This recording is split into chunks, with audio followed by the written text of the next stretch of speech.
Hi everybody, how you doing? I'm Pabs, a racing VTuber and an artist, and today we're going to be working a little bit on the comic that I have been making for the past... it's got to be at least like 4 months now? No...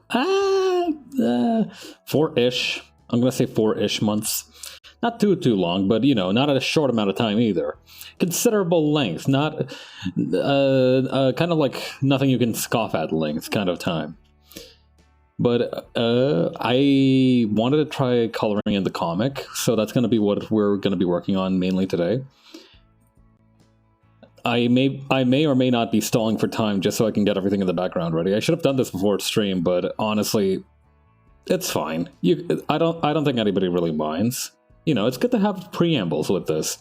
You know, if I start the stream off without swearing for too much, I think it's supposed to improve metrics. So, you know, that's going to be useful. That's going to be necessary.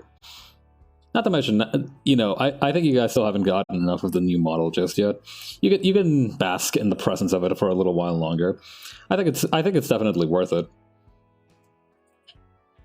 Now, if I could get a VLC media player to open so I can start these playlists, that would be superb.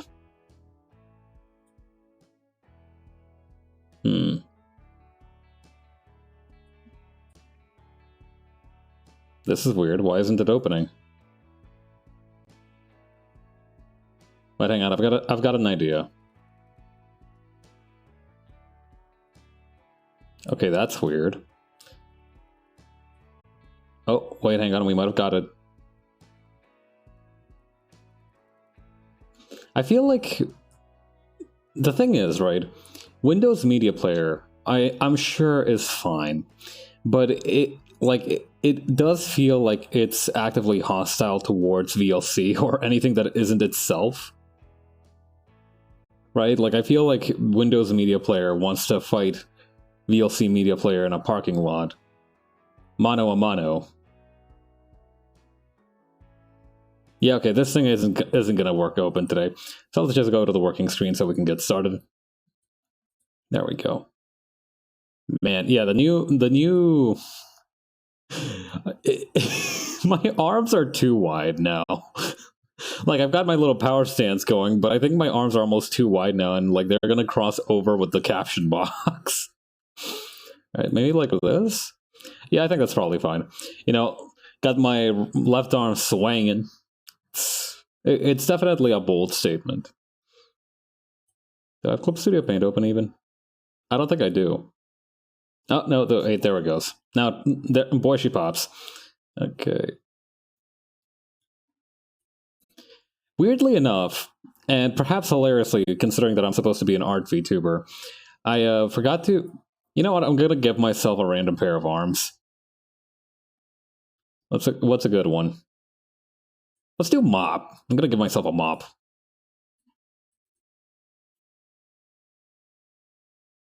There we go. There's no particular reason. I guess we're doing... I guess you could charitably call this cleanup, right? I don't really see it that way. Like, it's just improving some of the older comic pages. Hang on, there we go. Oh, so now so now VLC opens. Okay. You know what? I'm not even mad. Although I would like to know which one of these windows is the one playing it. It opened 7 windows, which is the number of playlists that I loaded into it. I like load these one at a time. There we go. Okay, now y'all should be hearing that if you're watching this live. That is bizarre, though. Why did it do that?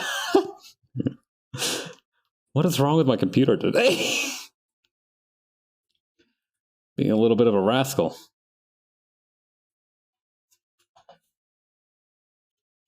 Alright, now what was I doing? Right, the comic pages. The comic pages that I need to color in.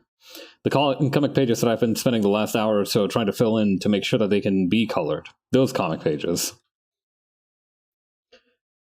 Okay, let me get Hawk's reference in here. I've been working with Raph on the references for everybody, and I don't think we're going to get to 1,000,000 today. I want to try doing it from page 1. I don't know. I feel like my brain will process it the best if we start from page 1. Not this version of page 1, hang on. Hang on, I'm gonna do something real quick.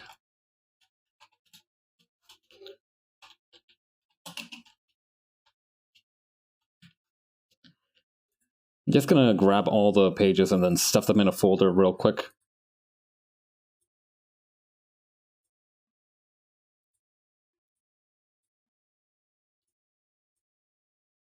Page 10, page 11, page 12. But yeah, the good news is that the black and white pages are basically done now. Like, we took a look at them with Raph. They're good to go, basically. Now what I wanted to do is to color them in.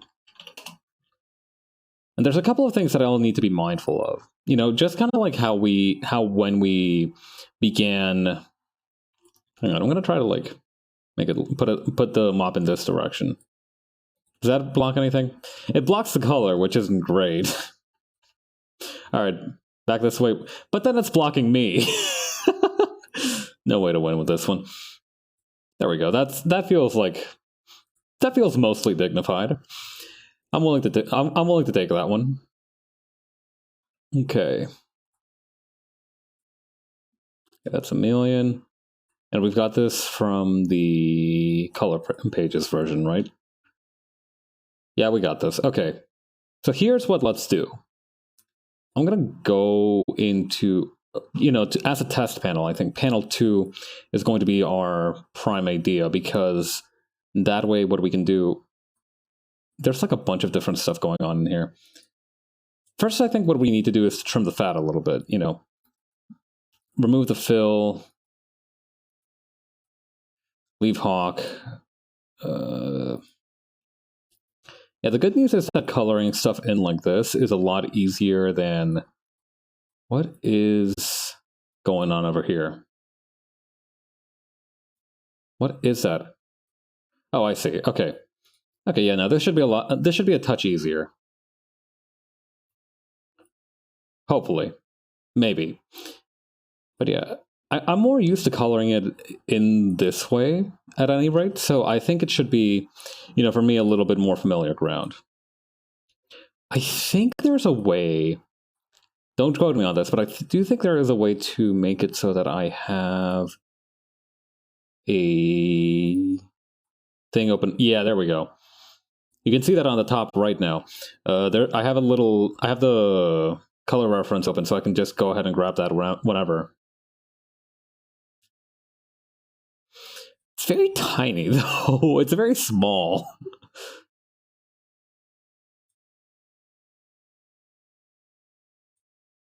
Okay.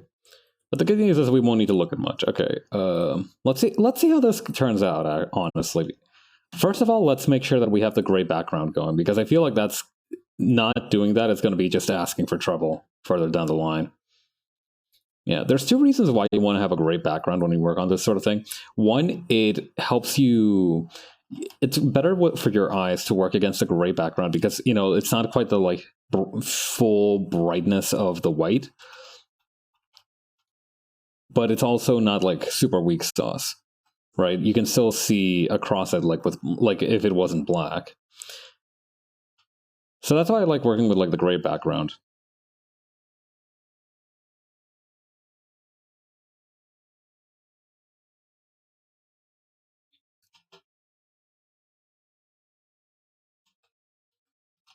Okay, there we go. Okay, why is this thing like so aggressive all of a sudden? Why is it only doing it in 1 thickness? Oh, hang on. I think yeah, there we go. No, it's still doing it that way. That's really weird. I don't like that it's doing it that way. It's the culprit. Okay, Millipen is working as functioning. Hang on, let me get it out of the sleeve.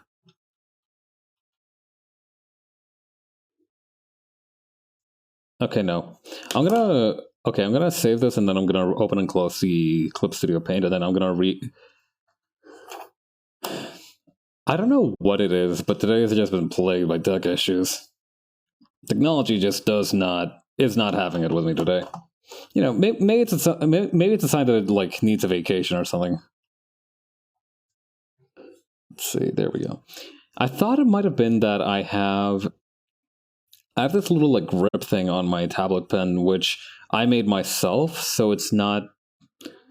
Oh, subjective mon. Hang on, ban.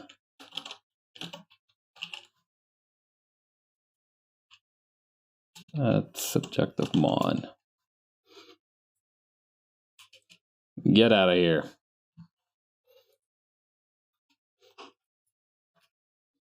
Subjective mon, eh? Why don't you get subjected to this?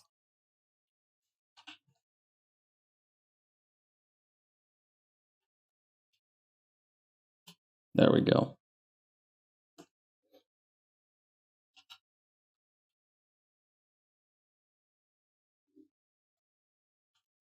Hang on, I gotta increase the size of this thing.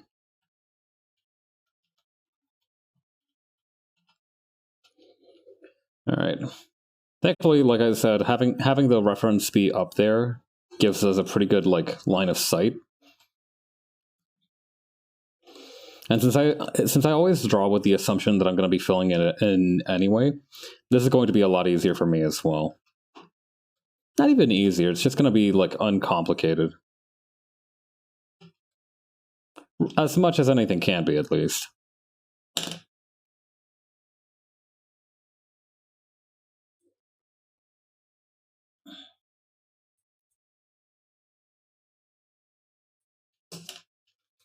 Let's see here.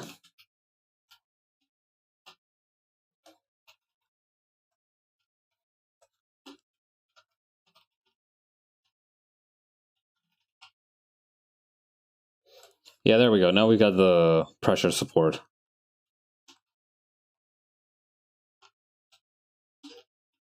Is that the right amount of fingers? Yeah, it's fine. That's the right amount of fingers.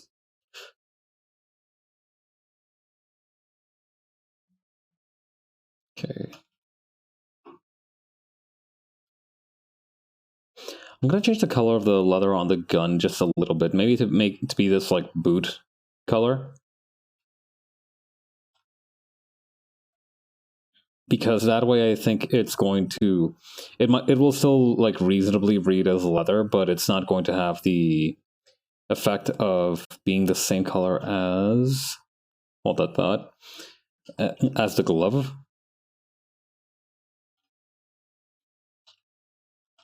I mean, I could always change the color of the glove. The good thing with stuff like this is that you've got options, right?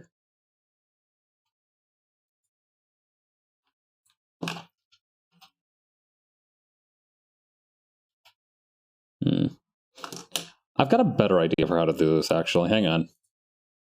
The eensy teensy tiny little display up there, not really doing it for me, right? So I'm going to open this. I'm going to undock this window. And I'm just going to keep it... there we go. Yeah, I'm gonna keep it on the other... You guys aren't going to be able to see it, but I can.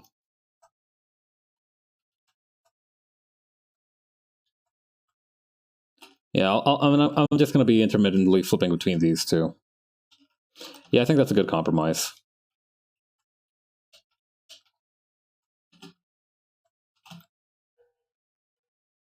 Okay.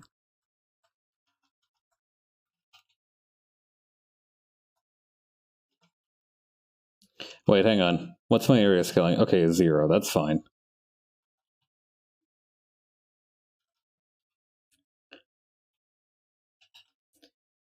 Yeah, that's what's going to annoy me about this is the anti-aliasing effects.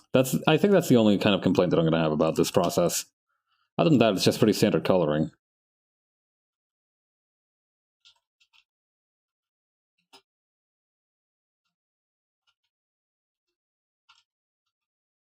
Close gap, tolerance 0.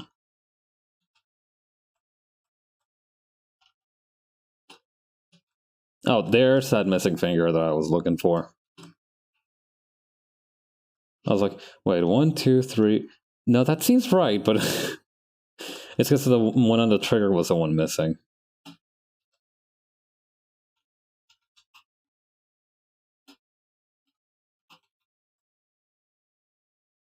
Mm.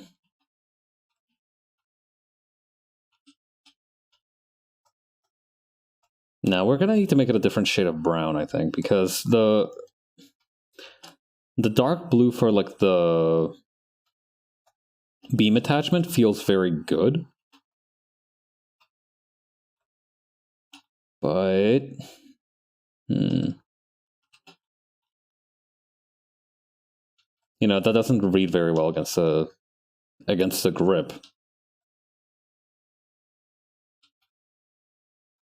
What about, okay, so this is like, what about like a yellowish brown? Like a yellowish tan leather? Now then that gets confused with the trigger.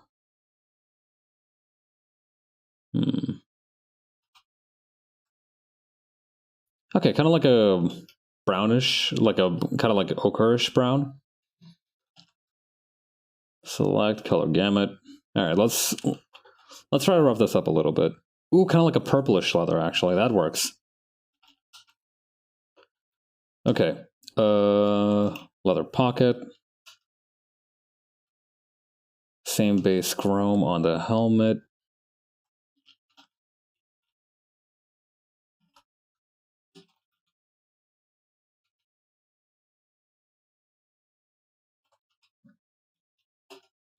Don't worry, I'm going to be doing some stuff as well to make sure that the coloring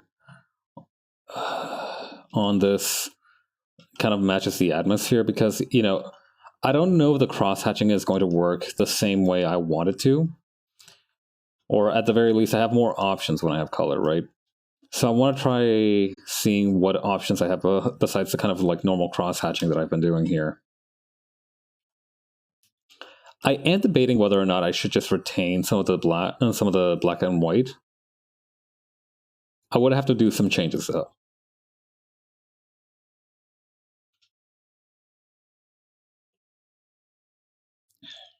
For the moment, let's just focus on coloring Hawk.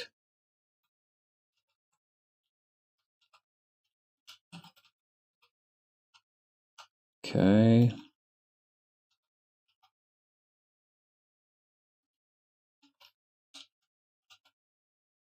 Then some of the gold trim for the goggles.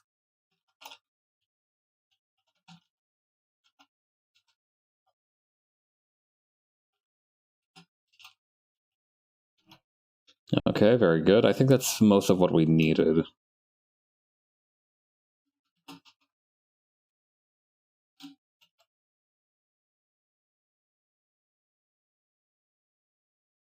Okay. Chrome for the jetpack as well.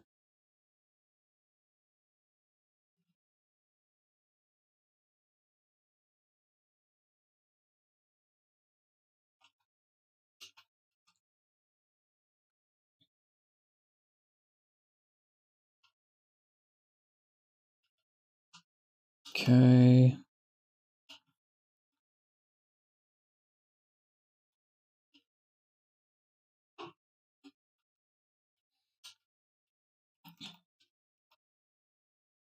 Hold on, I'm about to sneeze.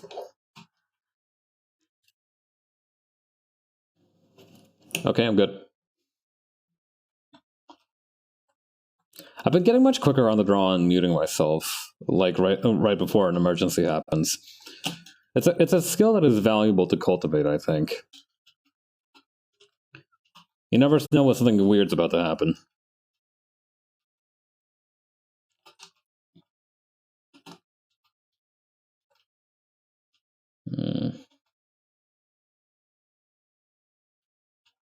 Okay, I'll use a shading to work out some of that.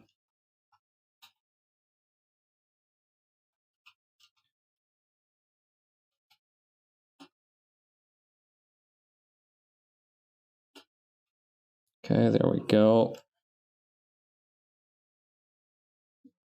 Do I have to draw the frickin'...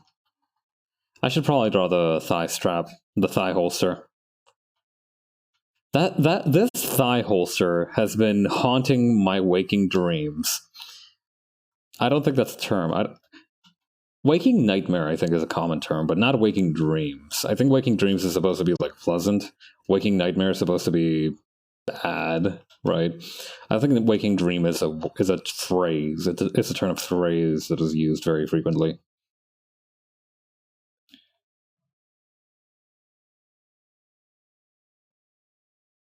But I've got an idea for how we can do this. Okay, so hear me out. I am going to paint this entire hallway a dark blue.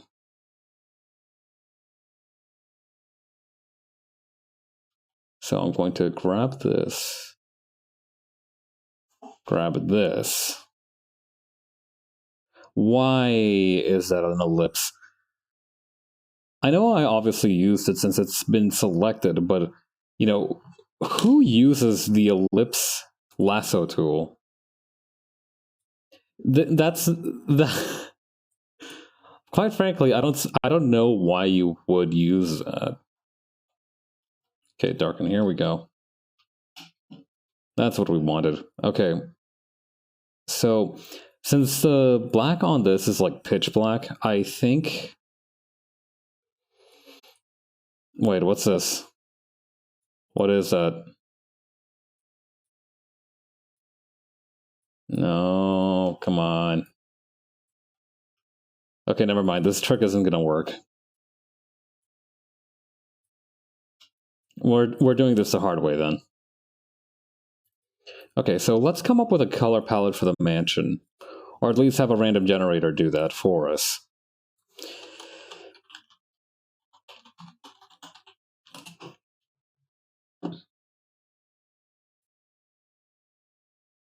Okay, we want something. Okay, hang on. We want something that's very like dark tone. Okay, so I think this might be a good one.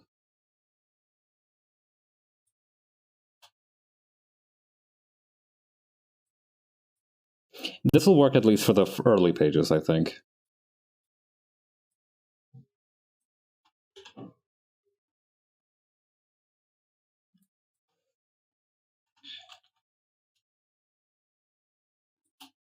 There we go. Yeah, the reason I'm not using this palette thing that I had on the reference sheet for Hawk just yet is because I still don't remember what goes where exactly, right? The color from layer.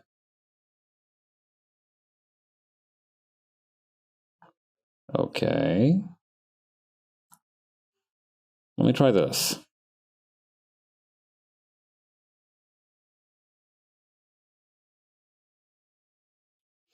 Never mind. Okay.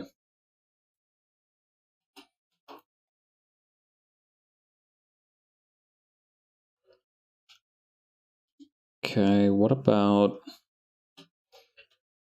Okay, so let's maybe start with the darker colors, right?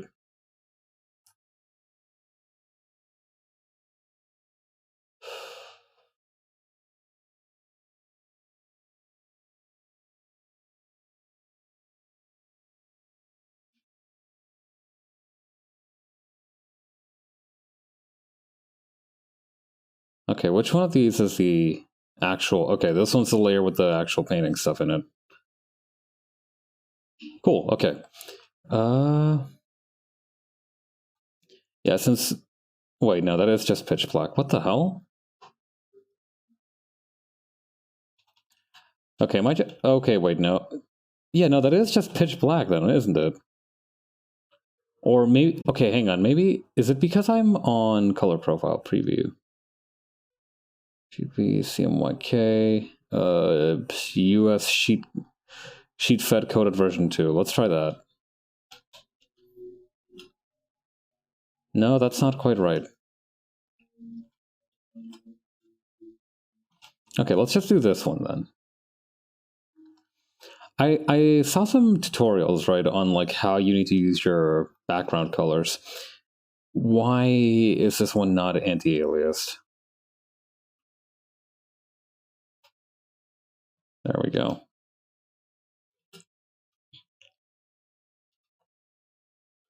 And also we can probably get rid of Hawk for the time being.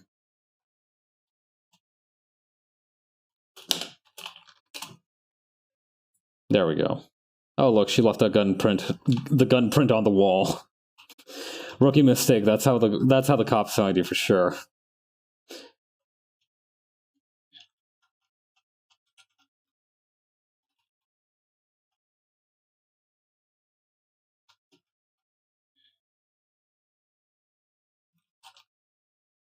Okay.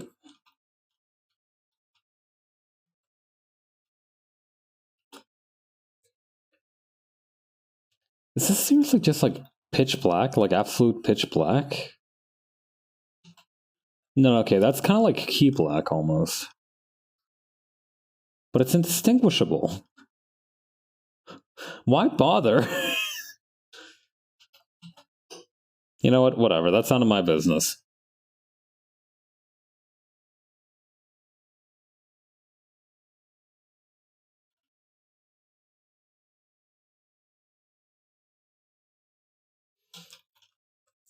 I know it seems like a little bit of a slog now, and it is, but like anything, it's about getting the hang of it, right?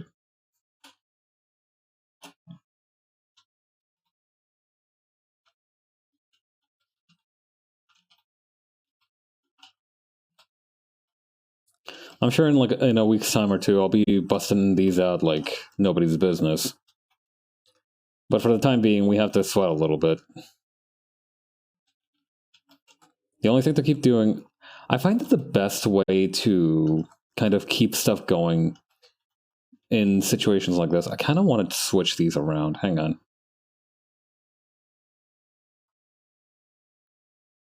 Okay, we got this one here, and we'll have this one here. So we'll fill the... No, wait. Okay. Control D. Fill it with this one. There we go.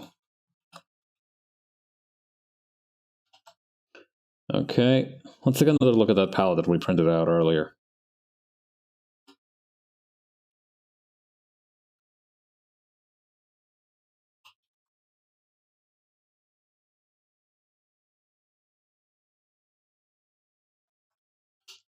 Like a very soft kind of lavender color.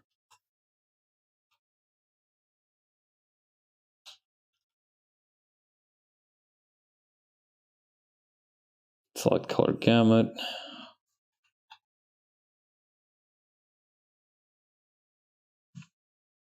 Yeah, I know that it doesn't seem to make sense, but I promise, I hope, or at least I hope, it will eventually as I kind of keep filling the page.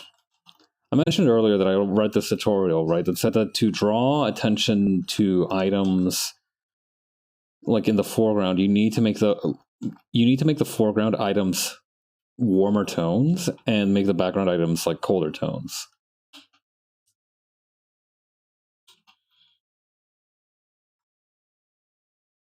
Okay, make these stems just like the grimiest green that I can.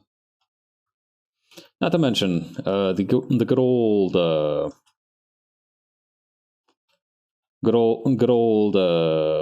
what's the word? Gradient mapping. Gradient mapping still our friend, so we don't need to worry about just everything just yet. You know, it's gonna be a gradual thing. It's not gonna be all at once.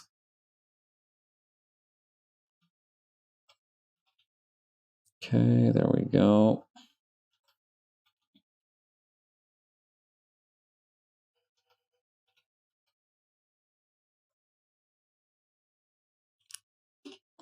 Let's make this jar like a bright yellow.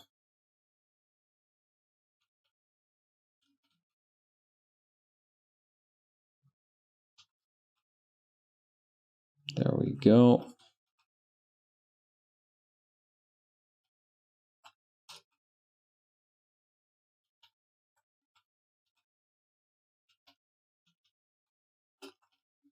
Okay, then let's think about the wood. The color of the wood is bothering me.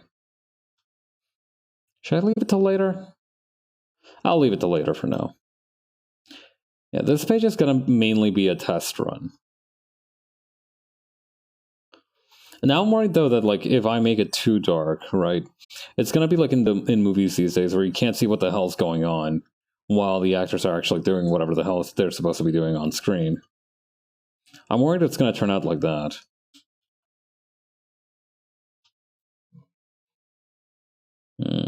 While I'm at it. There we go. Let's grab these guys out here.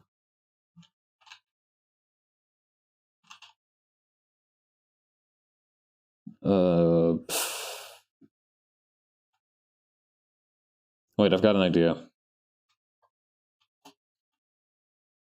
Expand by 1 pixel, and then apply a mask. And there.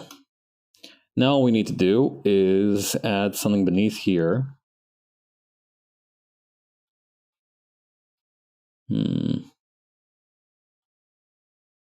May make one of them red.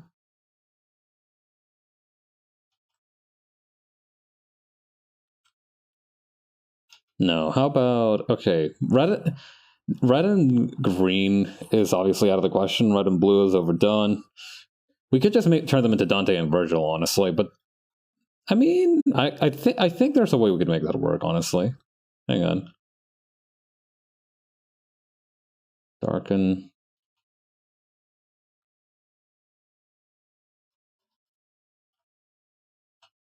Okay, so we give this guy like a red tie, and we give the other one a not green, yellow, orange, blue. No, it's got to be. Yeah, I think yellow might actually be our best bet. Like a yellow kind of shirt.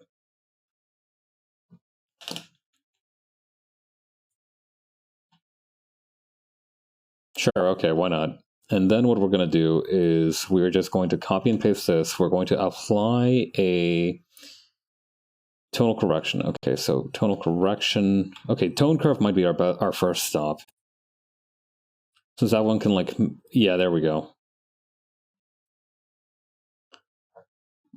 So now if we add Hawk back in, okay, good. So it's still readable, but I want to make sure that we have like some vibrant colors to go along with it. Purple's a strong kind of contender here. This green, I think, is probably the best bet, though. I don't know. Let's keep shopping around. What else we got? Nope, too bright. Way too bright. Interesting take, but no. Yeah, no. I think like definitely like either this one, but then like Emelian's clothing is very similar to that color as well. So I think it's gonna need to be. This one conversely makes it look like they're stuck in a Barbie mansion, which may not necessarily be a bad thing. You know what? Let's see where this goes. Let's take it for a spin.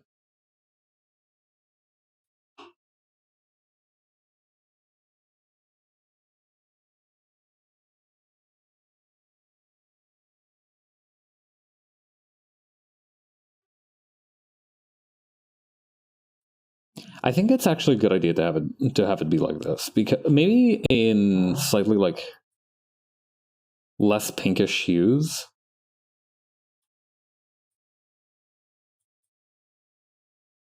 And then just up the contrast on this.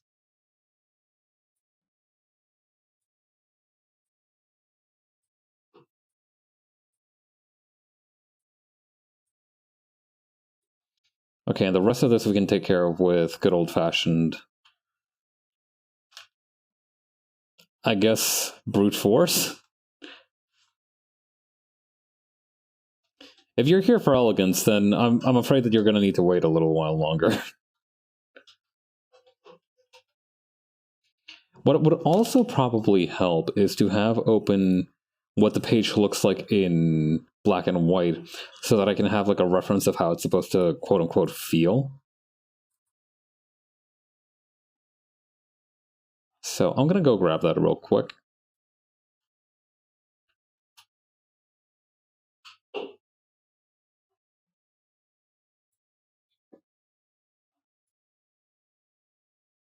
Okay, I've got that running now.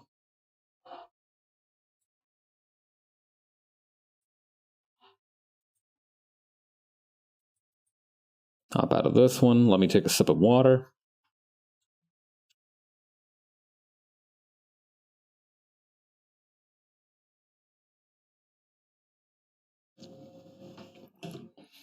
I've been reading about a little bit. I read that apparently they discovered a type of like bacteria that could apparently eat through fungus very quickly. And I kid you not, apparently it was named the scientists who discovered it named it what was it called? Keanu because of the fact that after the actor Keanu Reeves in his stunning portrayal of the character John Wick, they named it that because of how quickly the virus cut down how quickly the bacteria cut down fungus, which I think is honestly quite charming.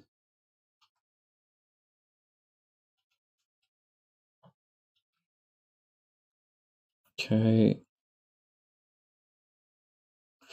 I almost feel, right, that the best way to do this might actually be to do another hue, like another gradient map on this. Dark blue sky. Or even like night sky. On parts of this.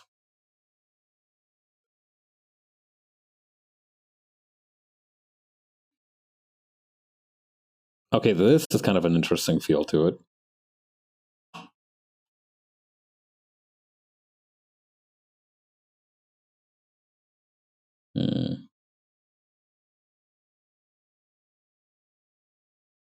No, it does need, I think, to be a little bit brighter, but I'm wondering, right, how to retain the action lines and everything.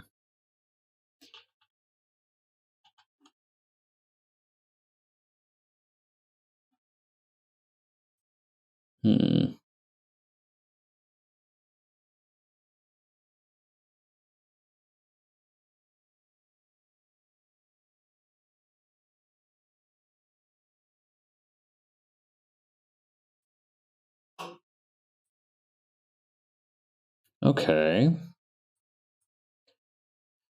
Huh. You know, the black shading actually works pretty well on some of these. You know, there's little spots that I need to fill, but not bad.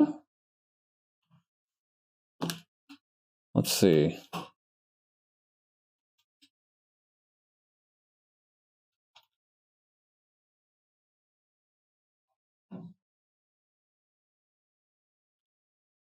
Okay.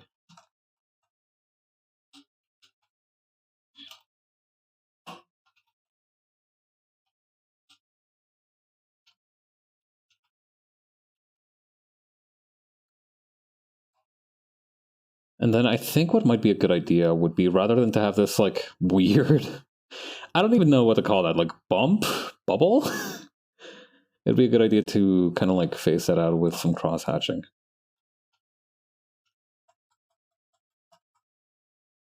There we go. Over here too, just for the sake of evenness.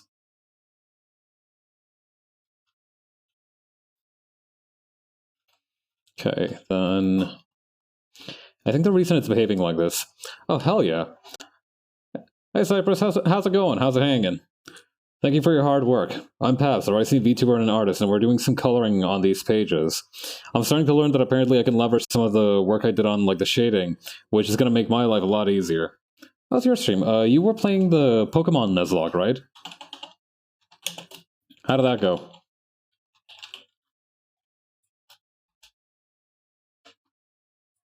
Dude. Let's see. It went? Oh no. Did the game give you a hard time? Death? Oh jeez. It was a massacre, huh? Are you still in the run at least? Did you still like make it out to the other side, so to speak? Or are like all the Pokemon gone? I've had a couple of I've tried to do a couple of Nuzlocks, and I've had a couple of party wipes, and those suck ass. Run's still going, but a full team still. A lot of good men are dead. I read that as a lot of good men are dead. Like you sent them off into the army to die. Oh, got a full team still. Okay, only 2 fatalities. And that's not too bad. 2 fatalities, that's like what, 20, okay. Yeah, that's like less than 50% of a team. I think you've done well. You've done well for yourself.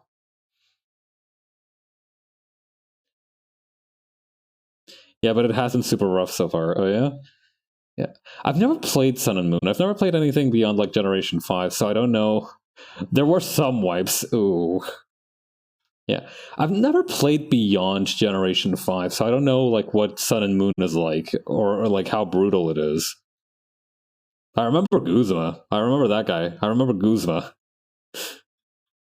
That dude kicked ass, but I don't remember much else.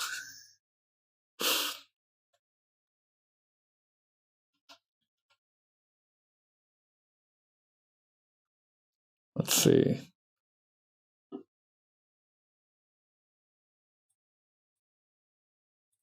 Okay, so now we're going to need to figure out... I think some very basic shading is in order here.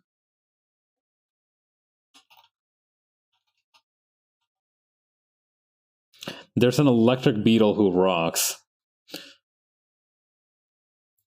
So far it's brutal because instead of gym leaders, you have totem Pokemon as bosses, which get universal stat buffs and helper Pokemon to aid them in a fight, making it a 1v2. Ooh, yeah, that'd make it rough. Electric beetle who rocks. Electric beetle.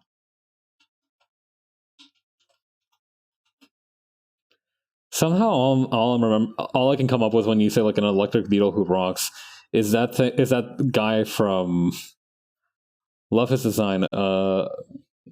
Yeah. For some reason, the Vikavolt. Let me look this up. Vikavolt.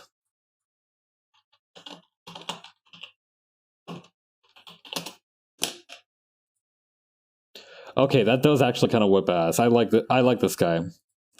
Very strong kind of contours on there.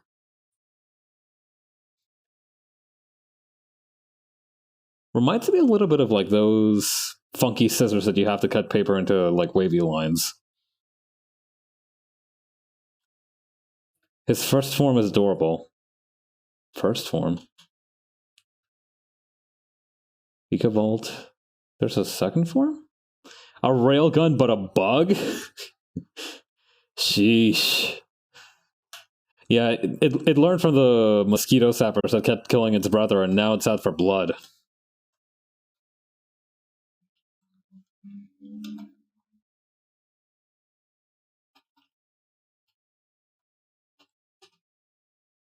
Yeah, I remember the first time I held an electric fly swatter in my hand.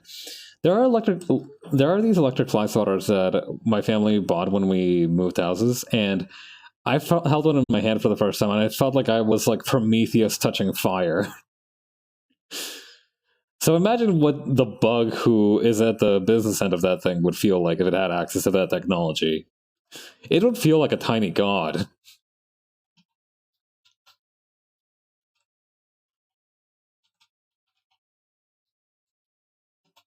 Huh. You know, I know that moths are attracted to random bits of light. Is that also true of like lightning bugs or like fireflies as well? Because it'd be kind of weird if like fireflies just chase their own butt around. Understandable, certainly, but like, don't think so?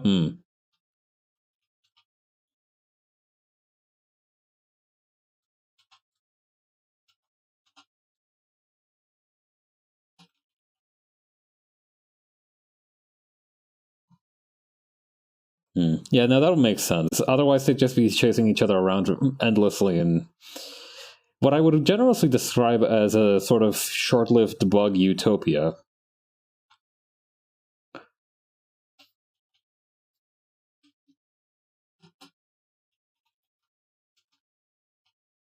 Okay.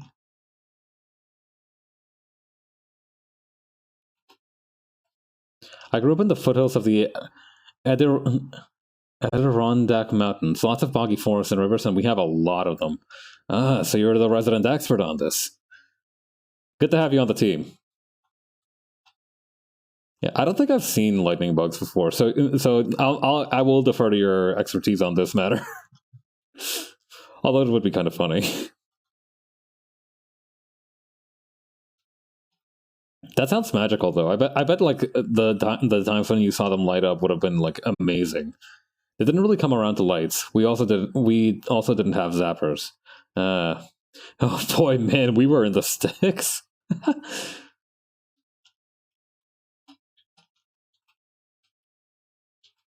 Yeah, I keep reading stories, right, about like sometimes you see Tumblr users tell stories of like some of them who live out in the sticks, right, and they're like, oh yeah, no, if you hear like a weird sound, then it's usually just like nothing, absolutely nothing you need to check out, except on the rare occasion it might be, but even then you shouldn't go outside, and it's just such a difference. Because at least in the city, when you hear like a drunk dude yelling his ass off at 3 a.m., you know that's just a human. It's really cool and easy to see where Will o' the Wisps came from. Oh, yeah, that makes sense actually. I grew up in rural South. Everything's haunted. You don't go outside once the sun's down. Makes sense.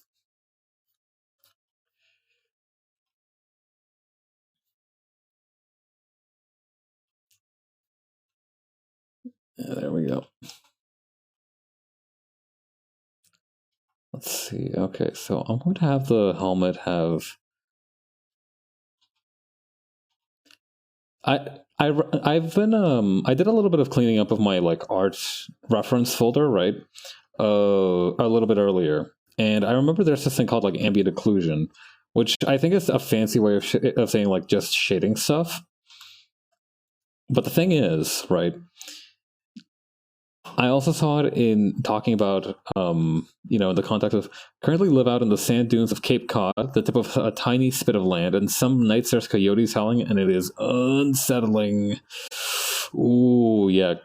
Wild animals howling sounds awesome. Awesome in theory, but in practice, I imagine it's like terrifying. Like, it's cool to read about animals and think about like animals and everything, but like it's a whole different story just like seeing them up close or like knowing that they're in your proximity.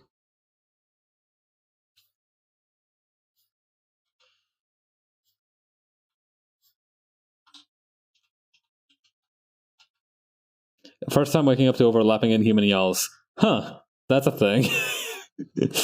Yeah, you have that kind of Marvel character moment. You're like, that just happened. At least, thankfully, then you learn. I hope that at least like that teaches you to leave well enough. Like, I feel like in that case though, it teaches you well to leave well enough alone, so that you don't have the follow up. He's right behind me, isn't he? Moment.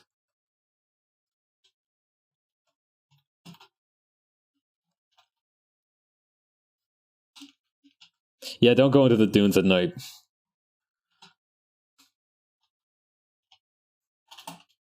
Just like that one Minecraft song.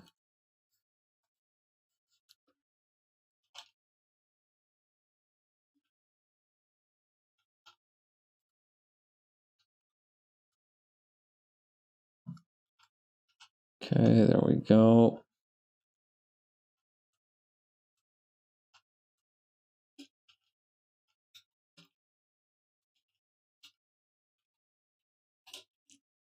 Does it feel right for the helmet?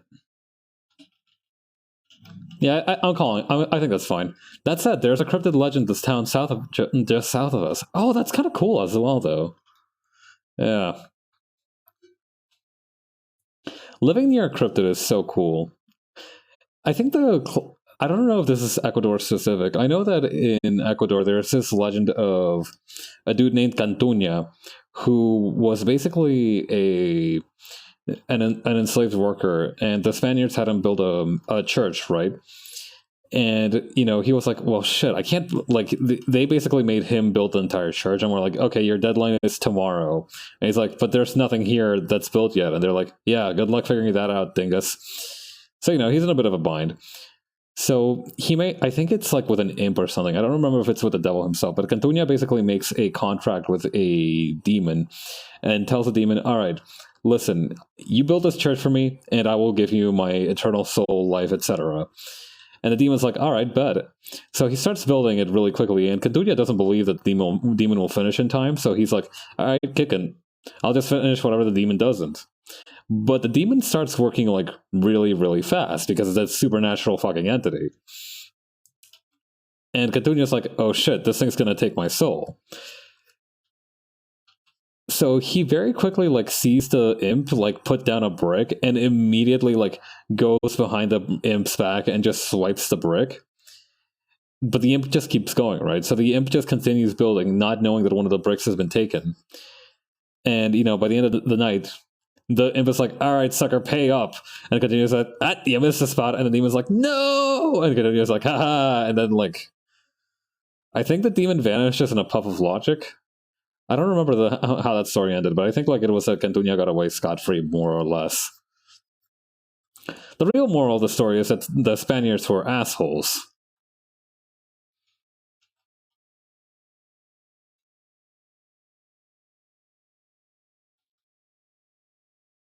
Beast of Truro. For a year in the 80s, there was a sighting of some big predator with a leonine tail. Pigs and goats were killed. You'd think the demon would like curse him or something. I mean, probably, but like, yeah, yeah, you would think that the demon would do that, right? Then again, this was the same demon who like didn't notice that one of the bricks that was missing in its building was gone. So I'm not gonna like give the demon too much credit or anything either. Like that was his to lose. Yeah, not a great demon. Must have been the guy's first day on the job or something.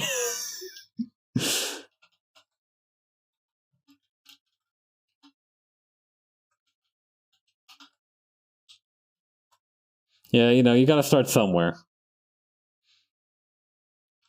Not everybody can pull a Faust the first day on the job, Yeah, in the demon's defense, it's kind of, how do you miss a whole brick? To play the literal devil's advocate, it's kind of hard. Like, if you're building an entire church, one brick is a little difficult to spot.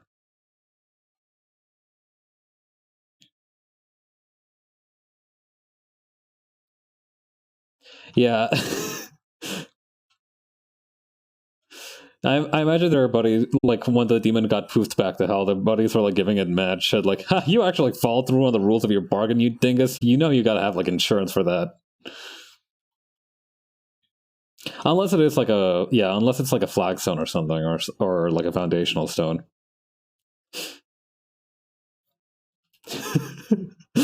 Yeah, Cantunya accidentally takes away one of the like load-bearing bricks, and like the whole thing instantly collapses. And the demon looks at him, looks at the bricks, and it's like, "Well, there's no way I'm finishing this tonight. So I guess we both lose."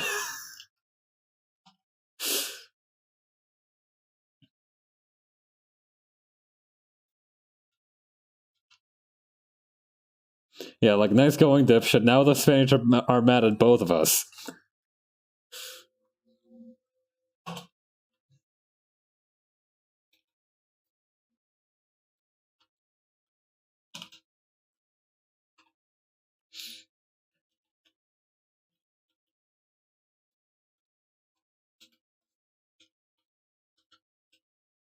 All right, let's see. Okay. Oh, I see. It's because the tolerance is set all the way up. Okay. Well, when I get killed here, I poof back to hell. See you later, asshole. Yeah. Unfortunately, once the demon got back to hell, like Doom Guy was there or some shit, so it didn't really pan out for him either in the long run.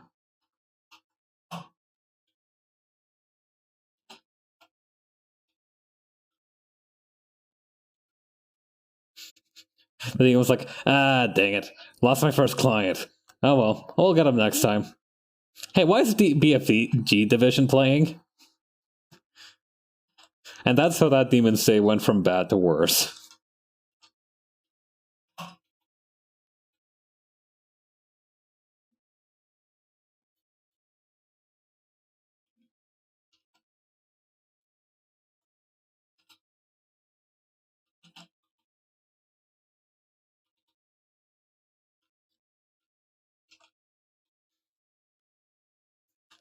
Let's see.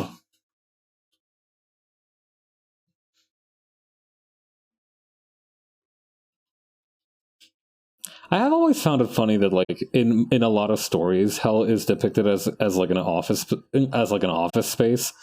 Because if you've ever had to make water cooler talk, you know that that's not an inaccurate representation.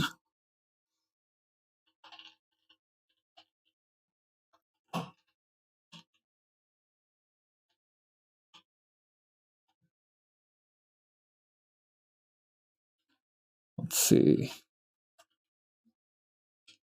Thankfully, my office doesn't have a water cooler, so there's been avoidance of that. But like, it does have like a sink, like one sink for every employee to use.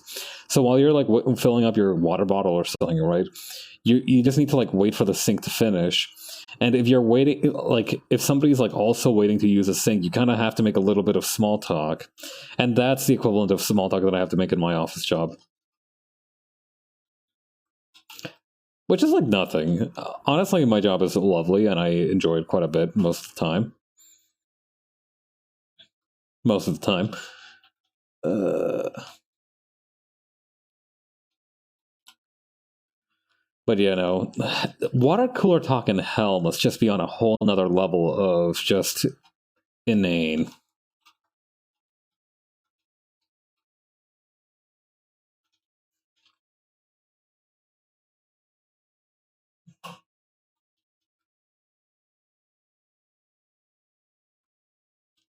Yeah. I I had an office adjacent job at a night receptionist at a trade school. I basically never saw anyone. Yeah.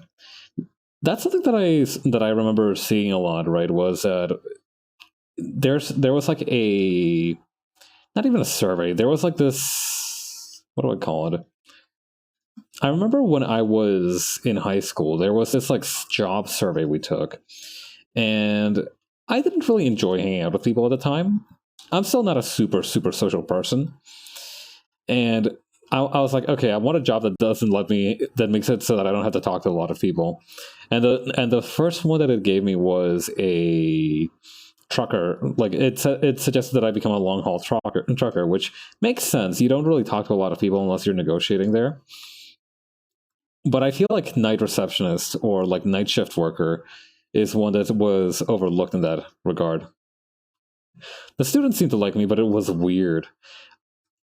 Schools at night are definitely a weird space. Like, no matter what you're doing in there, even if you're a student yourself, it feels like you're not supposed to be there.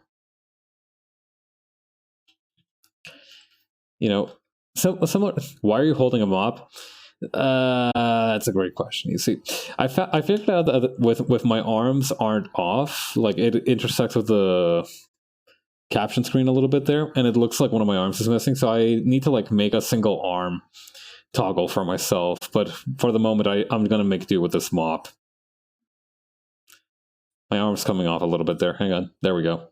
Much better. It looks like I'm using it as a microphone almost.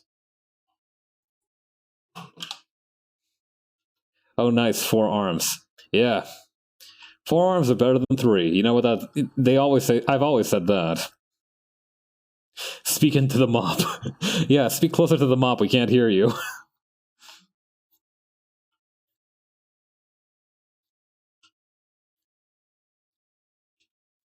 Okay, there we go.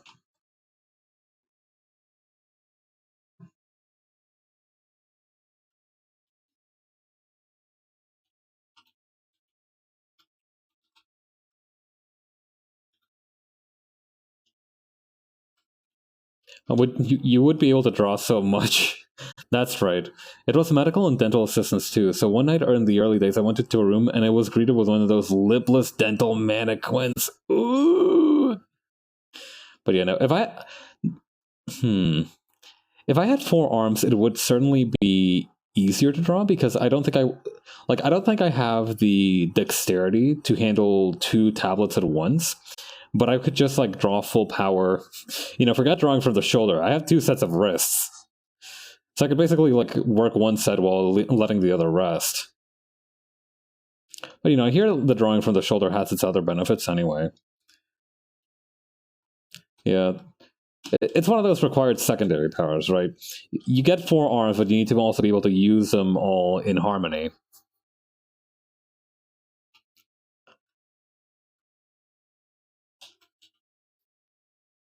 I could also finally be able to like draw and like click stuff at the same time. I can't do that because drawing from the shoulders is like helpful and it's good on long lines. Yeah, exactly. Yeah, there's benefits to it. And not just not destroying your wrist.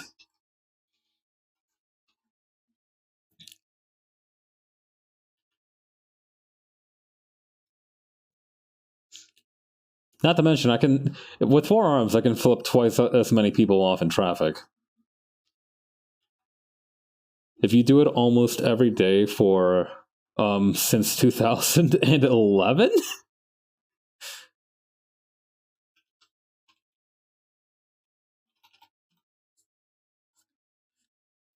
Yeah, forget skipping arm day at the gym. If you keep doing it from the shoulder like that, your shoulder makes all sorts of awful noises and sometimes it's painful. Ooh. That's rough. I would have figured your shoulder looked like Nemesis's or something. So there's downsides even to that, though, huh? I guess it is important to take breaks. Oh yeah, Cow or something, right? Like the guy who learned to draw with his feet. Yeah, I follow him on Twitch, although I don't really catch a lot of his streams. Managed to improve him art style. Huh. That makes sense, actually.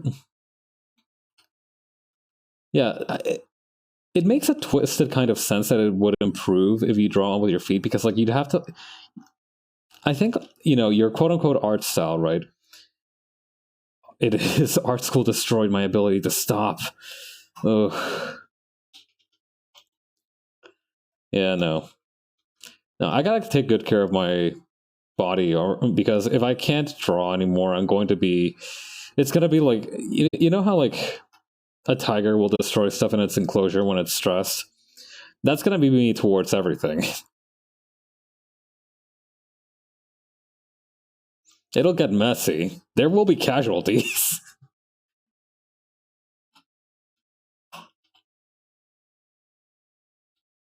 Yeah, I think just having it like this would be good.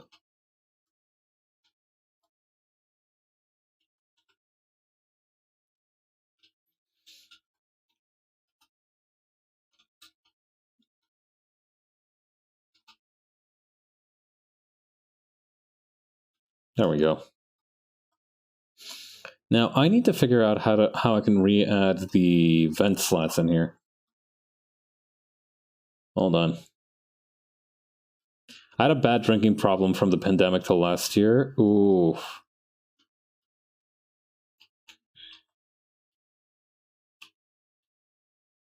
Is this the right amount of vent slats? I have shakes to this day. Oh, that's rough. Okay, 1, 2, 3. Yeah, no, we're good. We're good on the vent slats. I'm just picking the wrong ones. Not terrible, but who boy? Yeah, no, like anything. The thing is, right? I've heard some people talk about like their experiences with chronic pain and everything, and like anything less than 100% just sucks, right? Like anything else than like 100% like capability just kind of sucks, because especially if you're used to 100%. I feel like if you're used to 100% and you get like to like 40%, it sucks. It's good to be able to cope with that, but it still like sucks.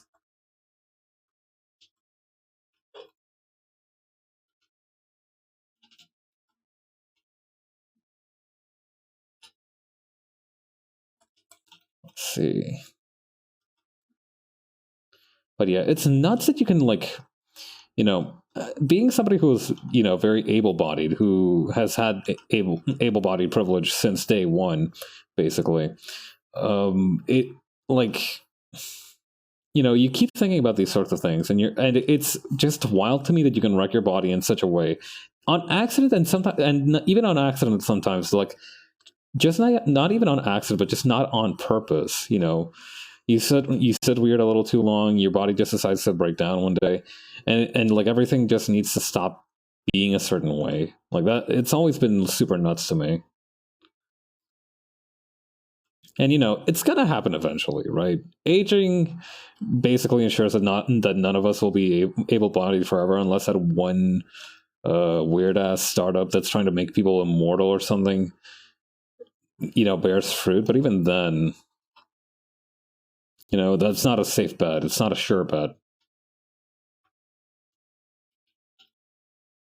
Not to mention, I feel like it'll be used for evil, as is the fate of most startups. I read that apparently the Silicon Valley Bank shot itself the other day. And while thankfully that's not going to have any long-term impacts on the economy, it had a bunch of tech bros on Twitter having fucking meltdowns. Lots of all caps text, you know how it is.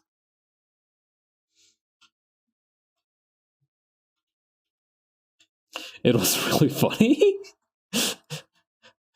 Yeah.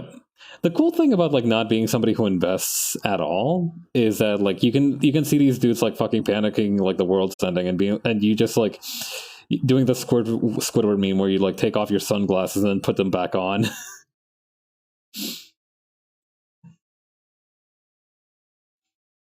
Yeah. Not to mention, just not investing makes it so easy. Not to drone on about everything with it, but I'm disabled and it's super hard, and I'm still able-bodied. Hmm.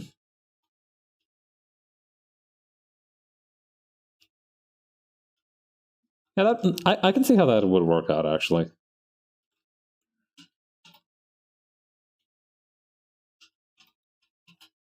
Wait, hang on. Is this shadow going to be here? No, this is good. What was I doing? Right, the pants. I hate the fact that I like watched. My family had Alvin and the Chipmunks on DVD. What was it, like 2008 maybe movie, Alvin and the Chipmunks on DVD, and I watched that thing all the time. Hang on, when did Alvin and the Chipmunks release? I super respect my friend who has chronic pain and still haunts a job. He's badass. Oh, for sure. 2007. So Alvin and the Chipmunks 2007. I watched that movie a much more than any man should have. Dude is repainting his house. Goddamn. Yeah. Yeah, shout out to him.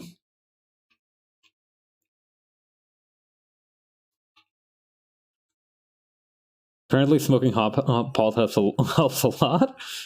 Hey, whatever works, right? Anyway, I watched Alvin and the Chipmunks like way too much, more than any mortal man should. And because of that, like now I have there's a scene at the beginning where like the dude who takes care of the chipmunks is getting dressed, and he's like, pants are essential. And that's been in my head since approximately 2007, which is awful because it's a good phrase, it's a reasonable phrase, it's a funny phrase, but I know, and now you know if I ever utter it on stream, that it came from Alvin and the Chipmunks 2007, and my life cannot know peace.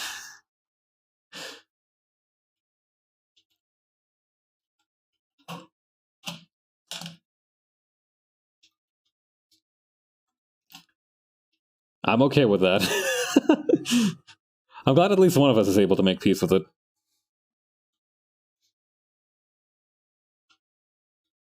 Yeah, something be cringe but be free, right? I think that's an important mindset. One that's not super easy to adapt, I think, for most people. Like changing your way of thinking like that is difficult, but it's a good mindset to get into. Can't say fish without going fish heads from that one Simpsons Halloween. Oh. Yeah.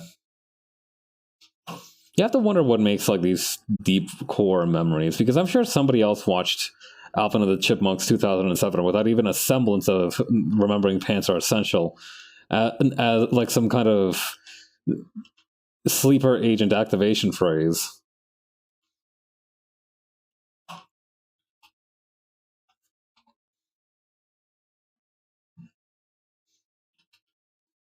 God.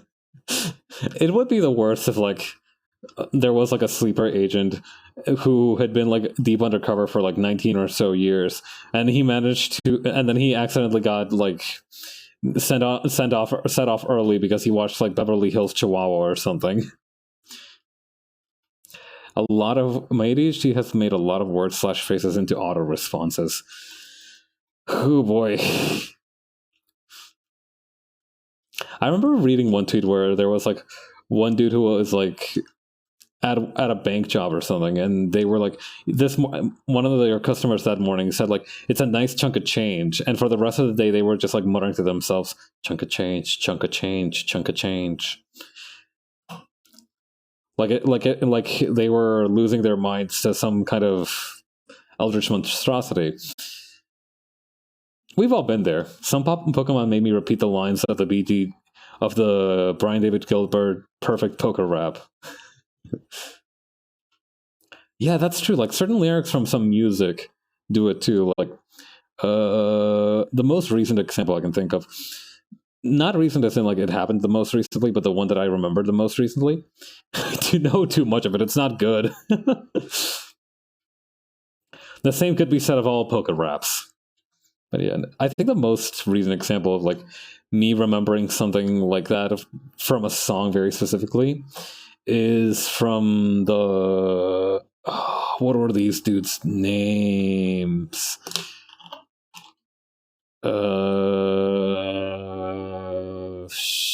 Life Seeker. The band Life Seeker. They have a song called Gone Guru, which features in the video game Dead Rising as a boss theme. And in part of that song, they like, for some reason, cannot fathom why precisely, but for some reason they have a bit in the song where like a dude is talking about getting his consciousness transferred to a robot. Bear with me. And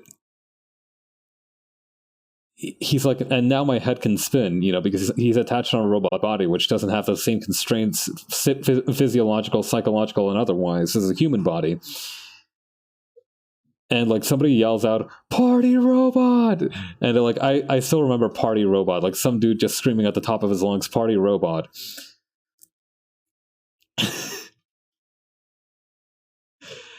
And I just remember like "Party robot," like I just remember the dude full lung from the belly shouting, "Party robot!" I'm like, yeah, "Party robot!" Woo. And then I just get on with my day, but it's there. It's like a monster at the corner of your vision. Like if you look back, it's there. I guess there's worse ones to have, right? But like, it's not convenient for sure.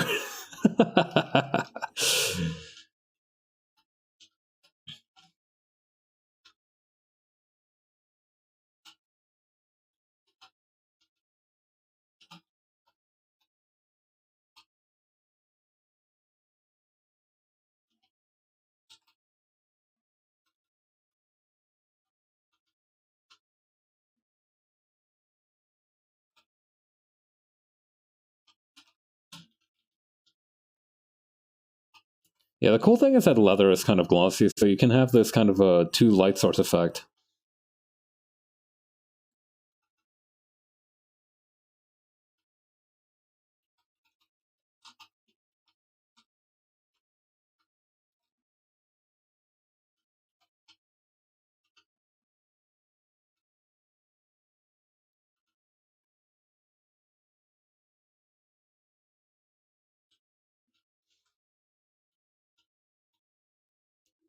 Hmm.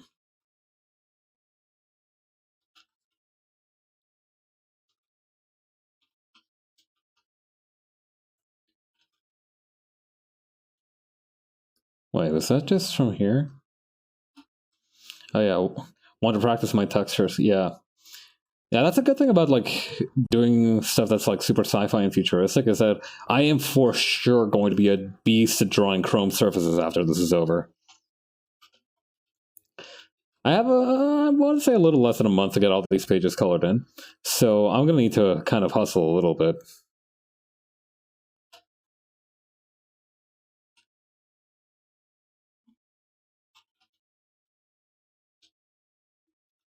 Hang on. Select this, expand by 1 pixel. No, that's not still doing it. No, that did it, okay. Using Clip Studio Paint? That I am. Yeah, CSP has been my go-to program for, I want to say since like my second year of university. Before that, I was using Metabang Paint Pro. Oh yeah, the Clip Studio Paint fill tool is honestly very good. Especially if you're using vector layers like I am. I use vector layers for just about everything. So those have been saving my ass as well.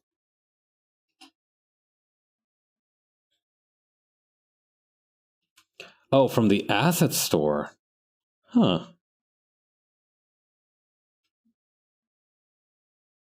Yeah, it is a store. Let's not kid ourselves. It is a store. I think it's called like the Studio Assets Place or something, but it's a store. You do have to use Clip Studio script for it. There's a fill in. Okay, there's a fill. It's a lasso. Oh. Yeah. I know, like, the super weird thing, right?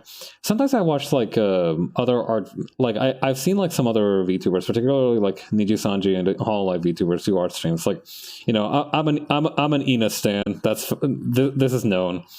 Trying to think of how to explain it. It's a very handy tool. Oh, fill in lasso. But yeah, I see how like other people do like their coloring, and almost none of them use the fill tool, which to me sounds like a waking nightmare. The icon has an ice cream cone with a smile on it.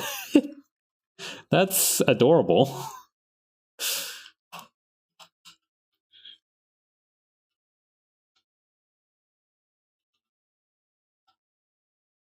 Should be free.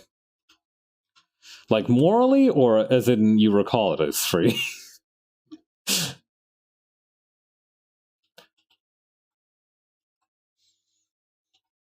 Alright, let me see if I can't find it. Okay. Let me see if I can't find this thing.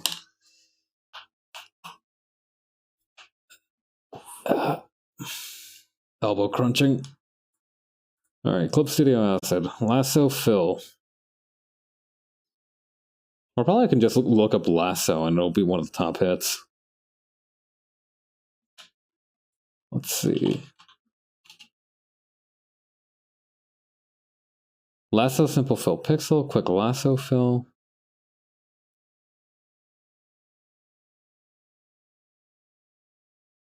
This looks like it might be it. Let's see.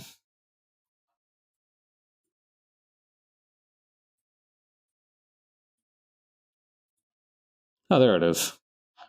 Let's add this to the paint bucket thing.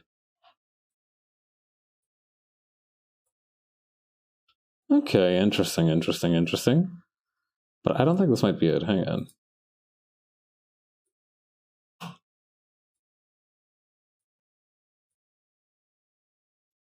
Yeah, this one doesn't have a quick base.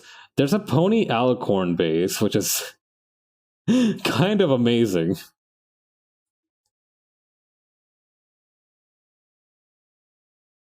Auto action layer property.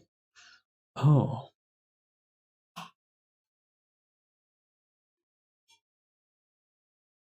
Okay.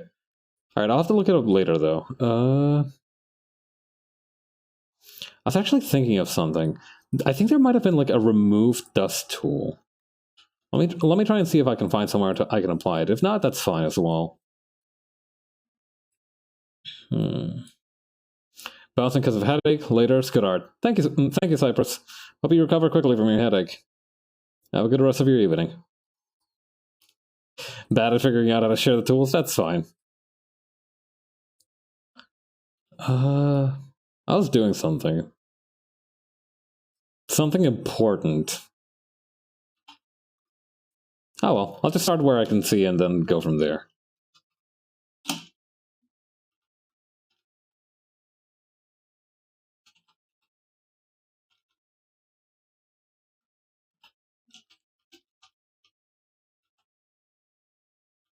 Okay.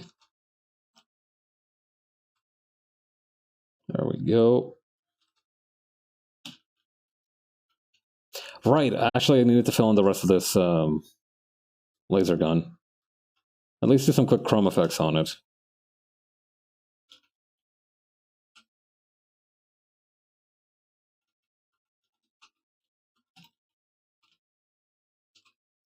Oh, here's a good example, actually. All right. I remember there was this thing called, like, remove dust.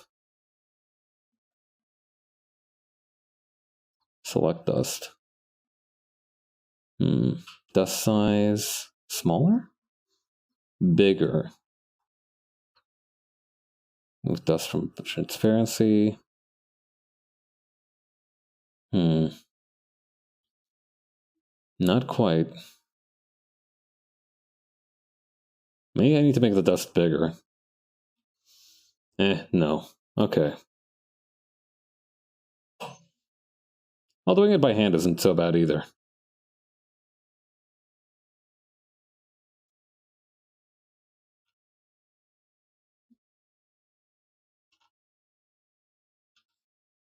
Okay. Now, I also needed a little bit of shine on these guys.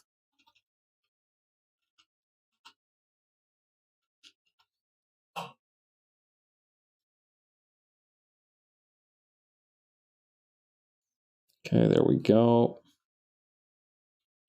Okay, content ID is 17... Okay, hang on. Let me type that in real quick. Hang on. It is all Japanese text. Oh, yeah. No. Okay, that would have eluded me for decades.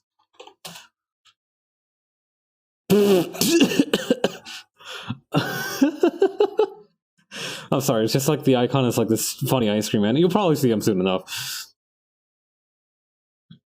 It's a close and fill paint without gaps at the bottom of line drawings. Oh, that's neat.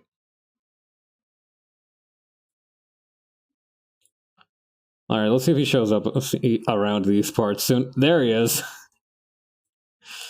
Get a good look at that. Can we zoom in on that? Can we get a little extra like, can we get a bigger picture of the ice cream guy?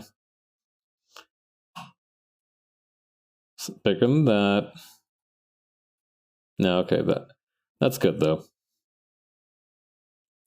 It takes some fiddling with layers. I'm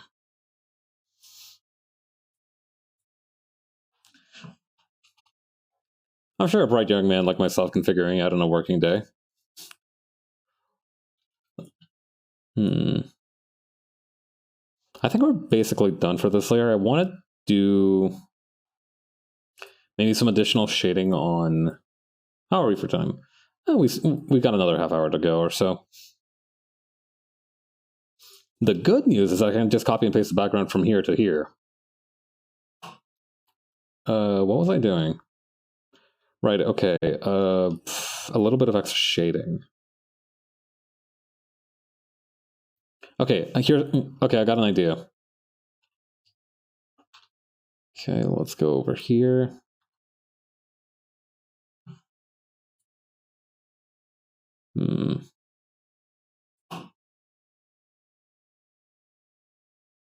Which one of these is it going to be? This one. Oh, that's weird.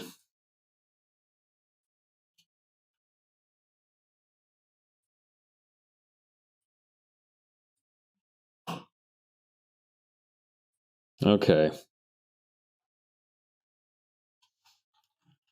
Luminosity, 0.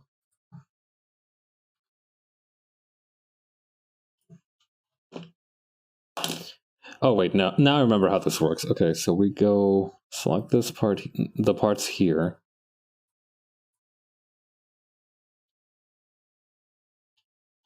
Actually, maybe right here, too. Expand those by 1 pixel so that we've got a little bit more breathing room. Turn this back on. Invert, delete.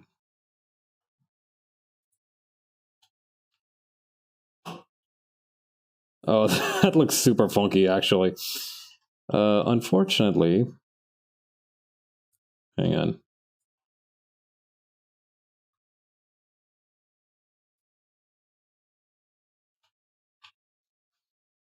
Yeah, that works.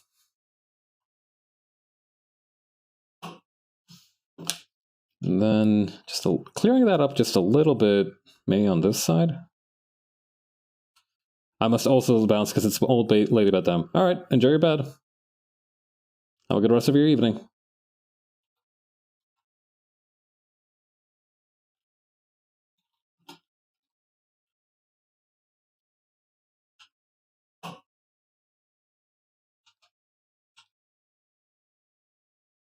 Okay, there we go.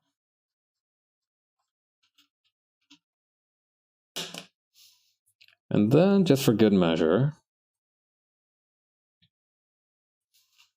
copy and paste these two, or actually stuff them into a folder. Copy, paste, merge select layers, copy, paste again, edit, tone correction, gradient map.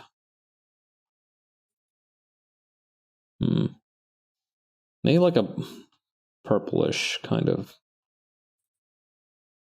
Ooh, actually I like this dark sunset, or maybe like it has to be warmer tones, right?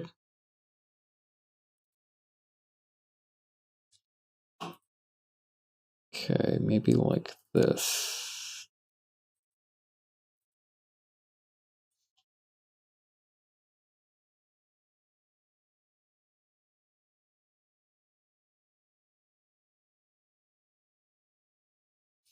Maybe I'm overthinking it as a thing as well.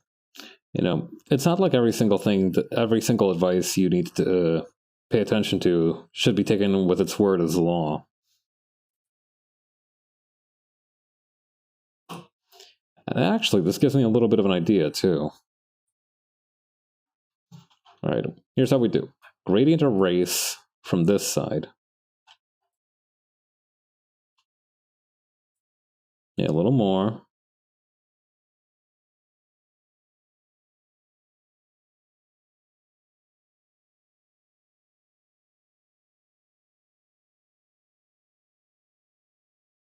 Hmm.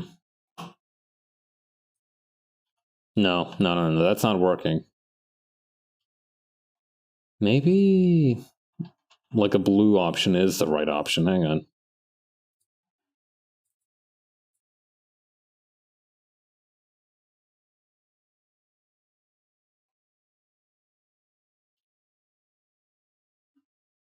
Overlay, hard light. Okay.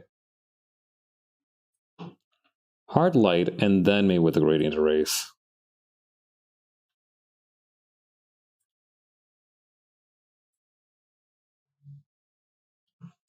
Or maybe with a soft eraser. No, that's not going to work. Hmm.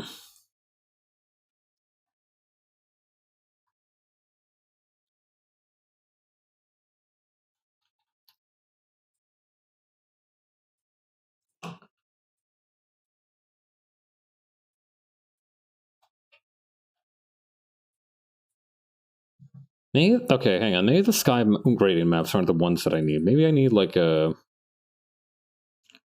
one of these fancier ones.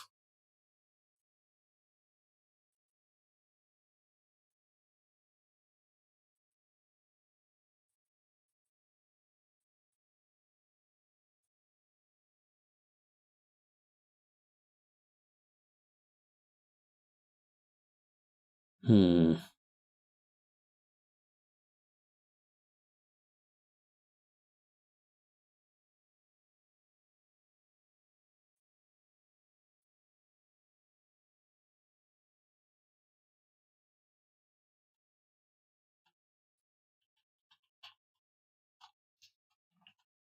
Trying to figure this out is going to be a minute or two.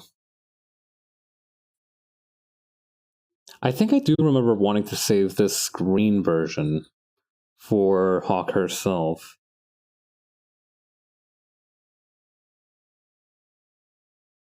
The problem is, right, I can't make her too bright, otherwise it like feels off with the rest of the background.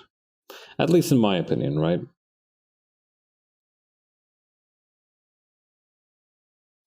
Okay, this color palette actually looks kind of sick. I like this one a lot.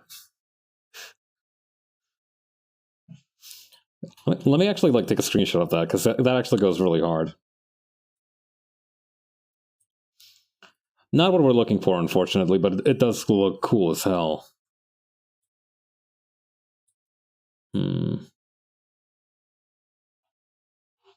Then let's keep scrolling.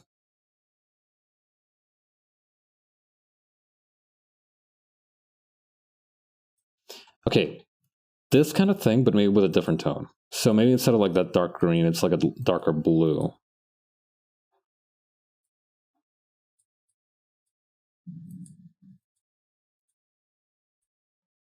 Ooh, hang on. Maybe like a darker red. Okay, hang on, now we're cooking.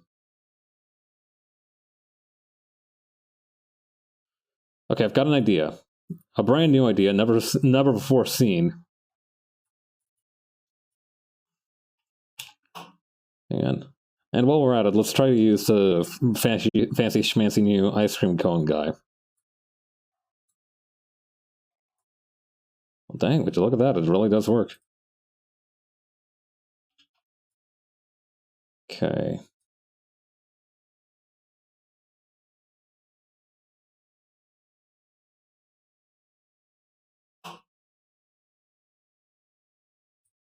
Okay, so I need to make it the red. Oh, less saturated, I think. Darker as well.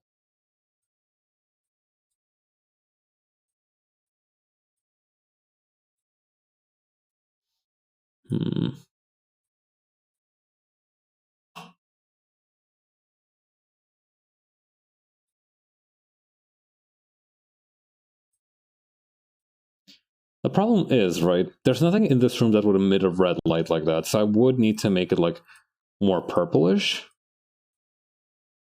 But even then, I think I can still make it, like, a warmer kind of purple than this one, which will make it stand out a little.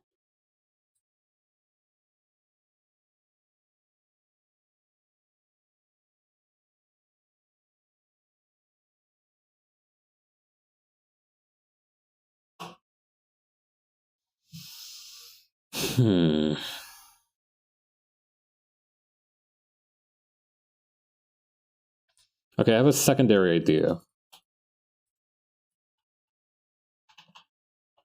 Okay, I'm going to merge these.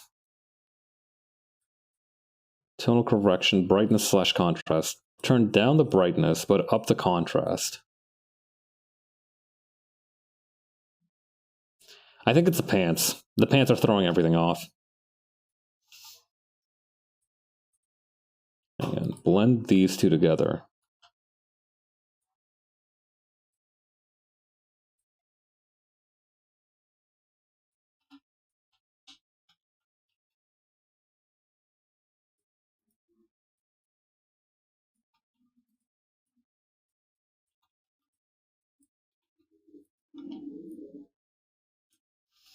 Okay.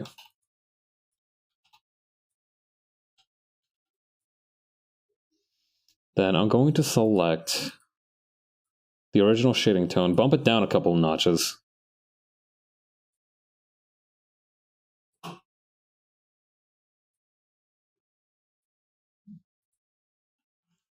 Okay.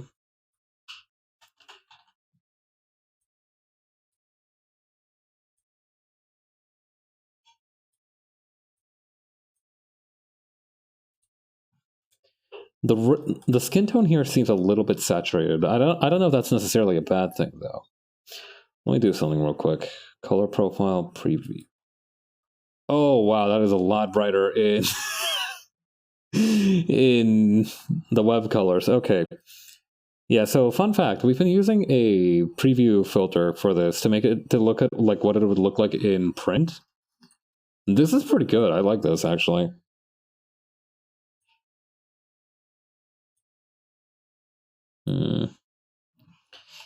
Is they're okay. I'm gonna use the tone, the what do you call? Okay, let's see, tone curve. Tone curve is our friend.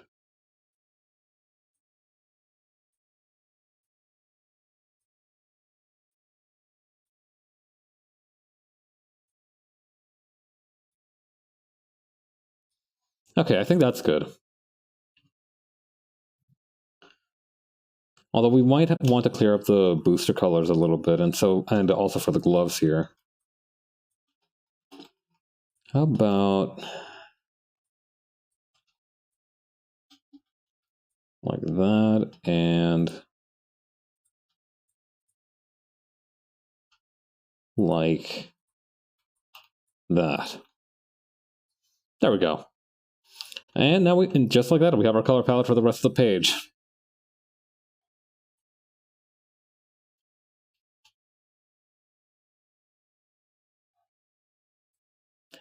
Plus, as an added bonus, hang on. I'm going to do this on a separate thing.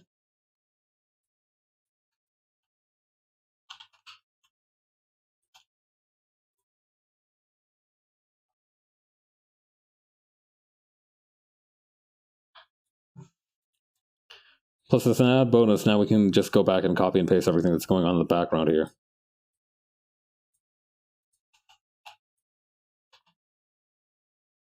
Into layer 1.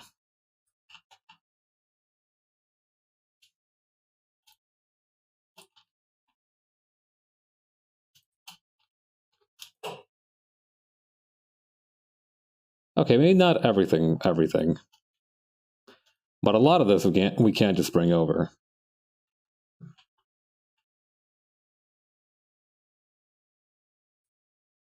Just takes a little bit of technical know-how.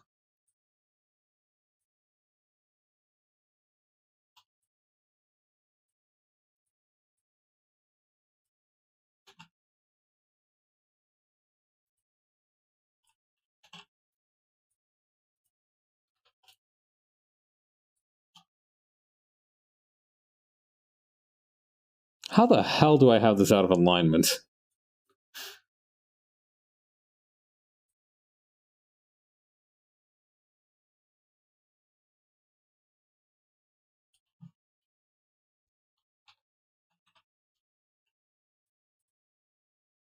It's the same picture. How is it crooked?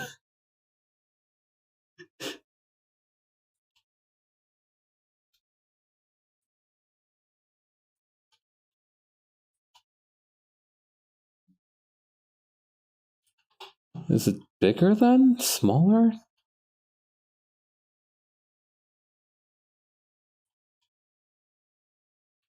Okay, you know what? I've got a better idea.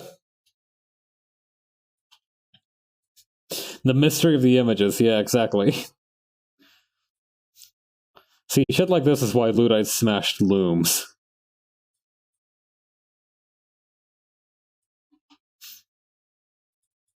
They tried to warn us.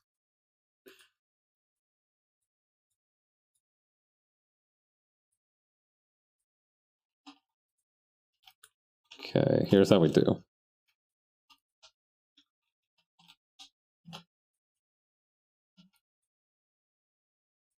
I forgot that that some of the cross-hatching on here was actually hard-coded. That's insane. Why did you do it like that, you maniac? Past paths, what were you thinking?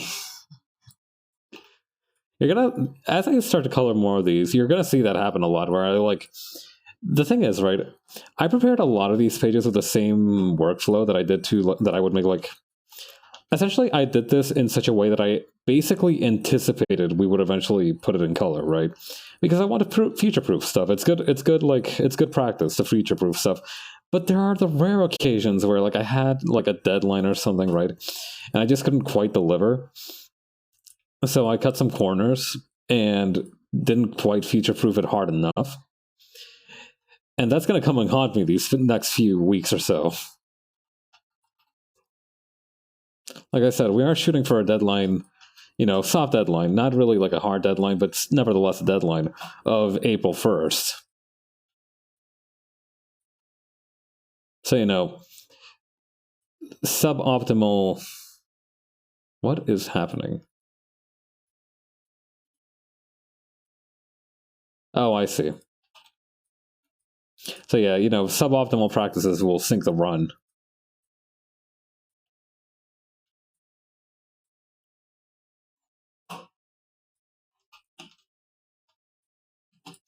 Yeah, I should go easy on past Pabs. He had a rough couple weeks.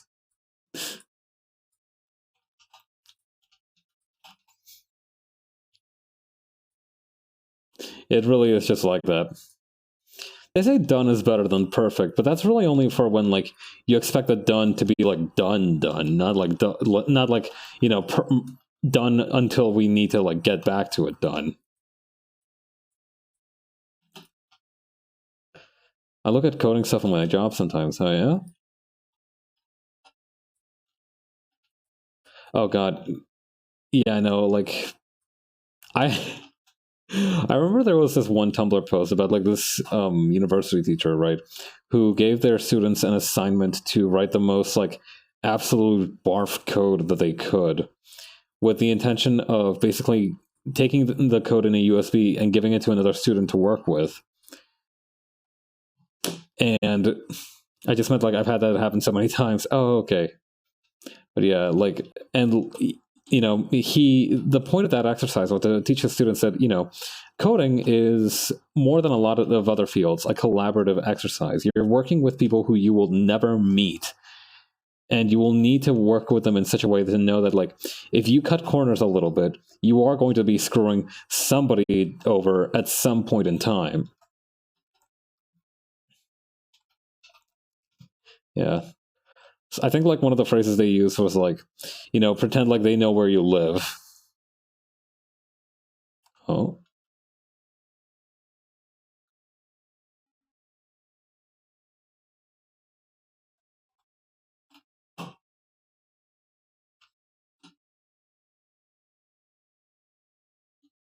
Hmm.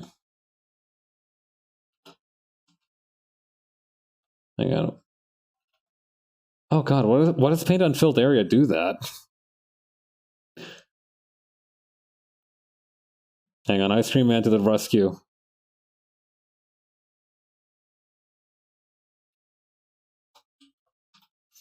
You know what? I can actually see why people might prefer to use the lasso tool rather than use like the paint bucket tool if it's that easy. I'm still gonna use the lasso tool. Don't get it twisted. But I mean, don't get it twisted. I'm still gonna use the paint bucket tool. I haven't been completely converted yet. I haven't been completely won over with its sweet nothings.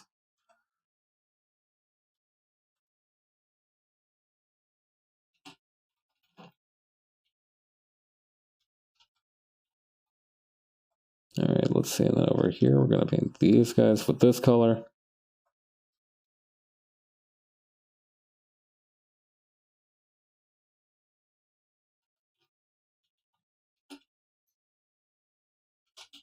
And this dude with this color.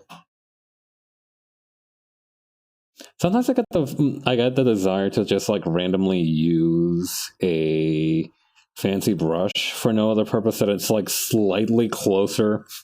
It's like 3/4 of an inch closer than the actual brush that I was going to use. And like almost immediately I'm like, okay, yeah, no, I should have just used the brush I was going to use. It's so funny.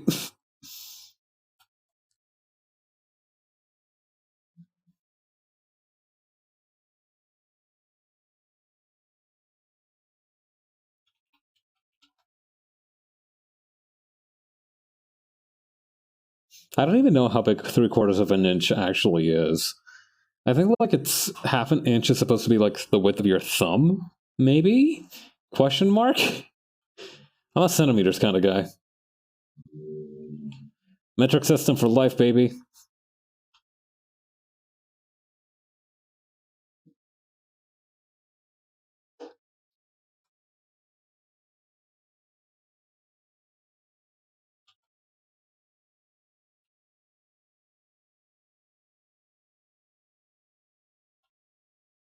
Okay, I think that's it for the first two panels.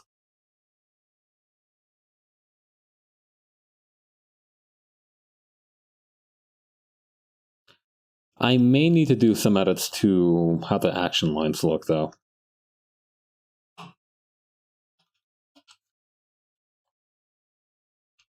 Just so they're a bit easier to read.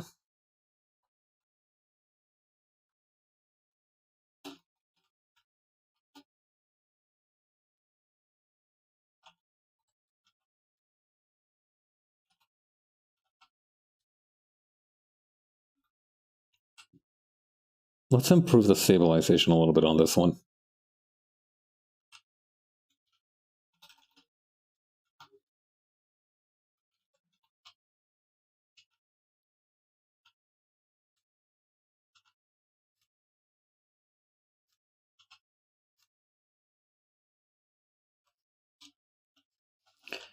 I need to do like a really sharp, like, L turn right here.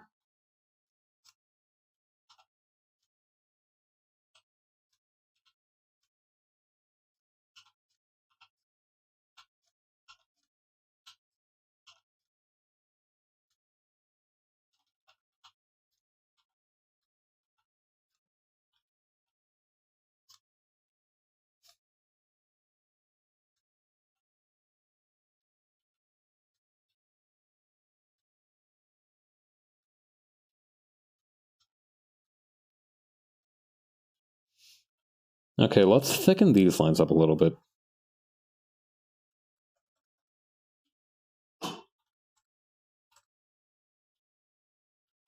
Okay. And down here.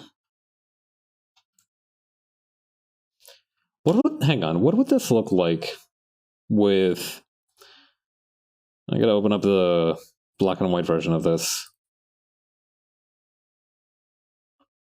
What would Hawk look like with her original... Oh no, I didn't really have a whole lot of shading on this first panel, that's fine. It actually looks better like this, honestly. Unless I accidentally turned that off somehow, which I wouldn't put past myself.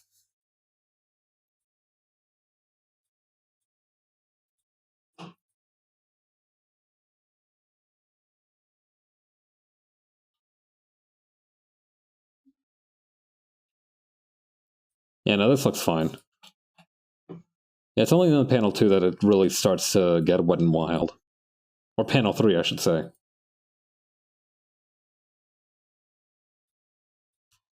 How are we for time? We can do it. We can go a little longer. Oh yeah, I read about this app that came out recently called Smule that apparently is like a karaoke app that you can use. Yeah, it seemed impressive, like in terms of concept. I haven't actually like tried it out myself at all, but it seemed interesting. It was like a hang on.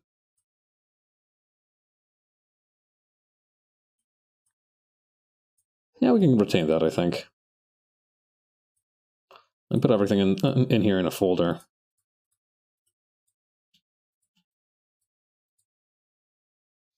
Let's see if I can't get my my ice cream man lasso tool Phil chops a little bit further up in terms of skill level.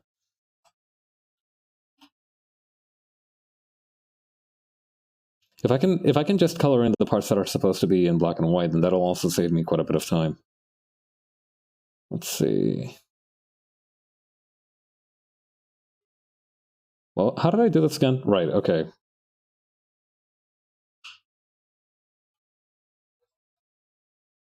Okay, it doesn't seem to want to color in this gray bit here. Okay, hang on, darken. Oh, okay, there it goes.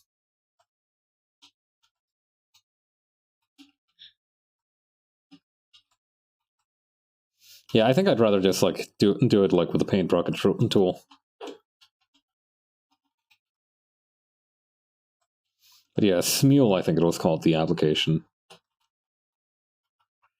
I don't remember if it was an acronym or something, but I do remember that was its name, Smule.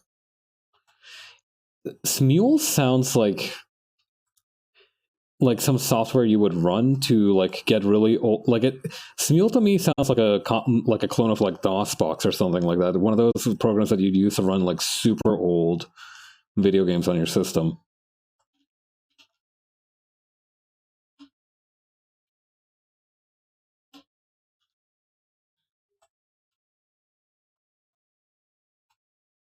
Like I know that there's one of them that's called like Scum or something, and that's supposed to be for old LucasArts games. I think. Pretty sure. Do not quote me on it though. Man, the thing is, right?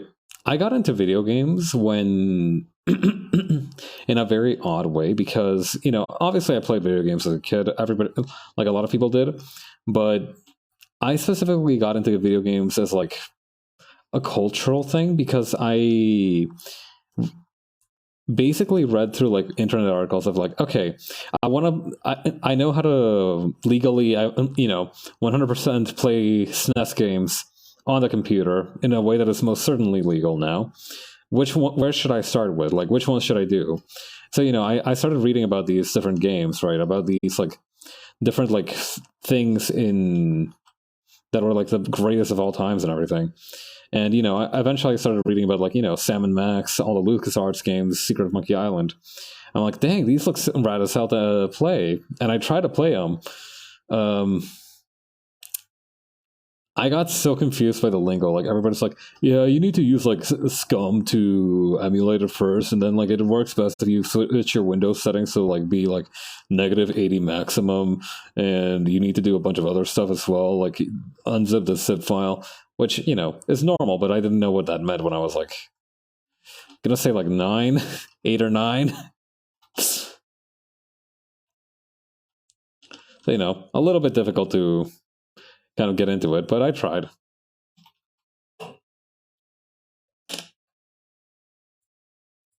Hmm.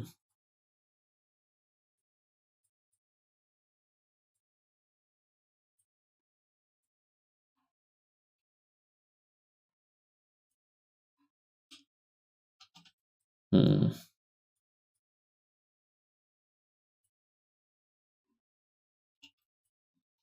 Okay, I think it definitely looks a little bit more impactful if it's like this, but the thing is, how can I make it so it's like just overlaid? Yeah, there we go. What's this one? Darker color. Okay, that works.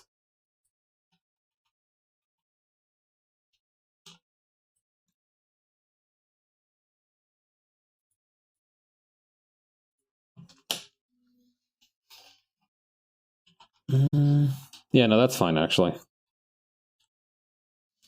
But yeah, so my first mistake as like a gamer just starting out was listening to a bunch of like old dudes who were reminiscing about the 80s and 90s. Which don't get me wrong, I'm sure there were a lot of gems there, but it's like not definitely not where like some kid just starting out should start. Like it was nostalgic for them because they played with as kids, but like the times had definitely changed by then.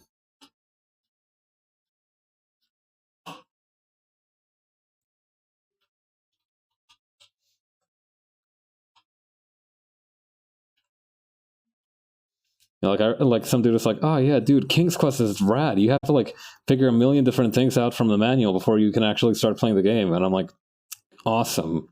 That doesn't sound fun."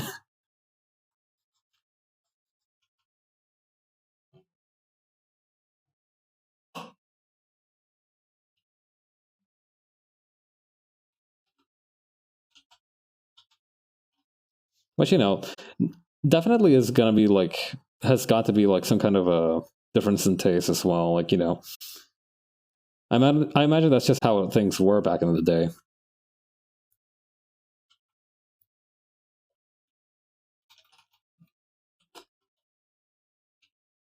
Hmm.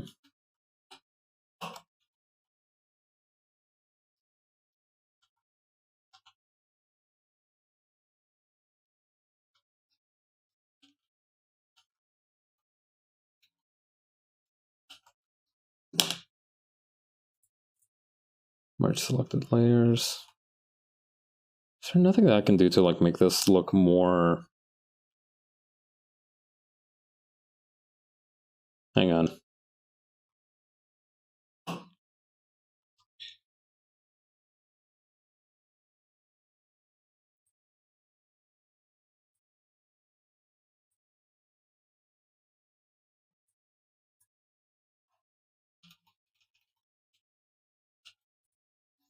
I wonder if there's like a way that I can strike a balance here, right?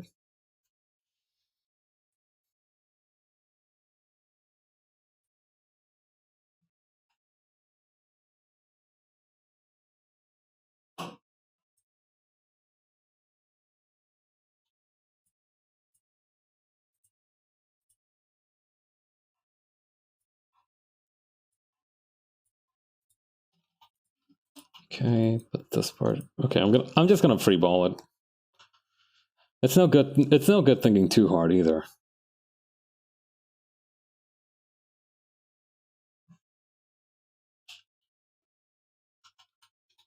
Oh wait, that's the trim of the code actually. Hang on. There we go. Yeah, what was the trim? Okay, that's yellow, and yellow becomes which color here? Becomes like an orange, I remember.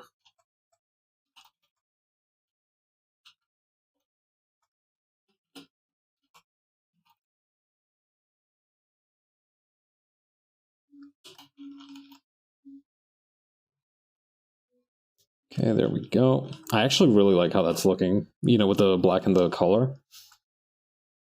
Glad I tried that out.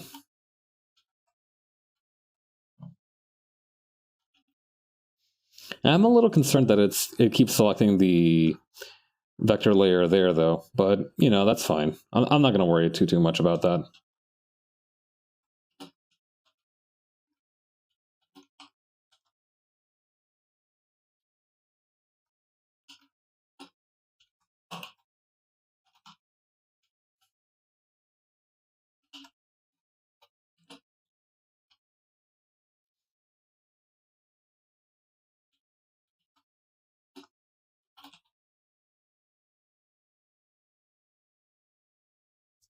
Okay, there we go.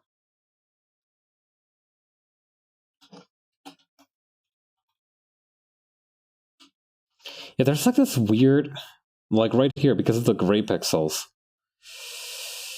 Could we like make... Hang on, I've got an idea. Merge selected layers. Does that make the problem go away? No? Okay. How about... Oh, maybe now is when we use remove dust. Hang on. Yeah, this is what it's for.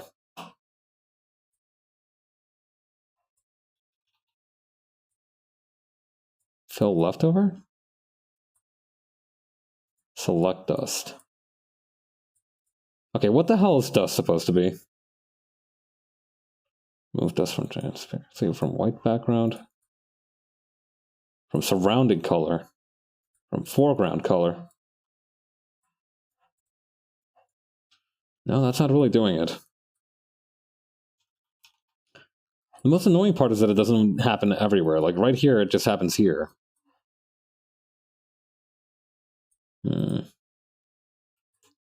Maybe if I sharpen it.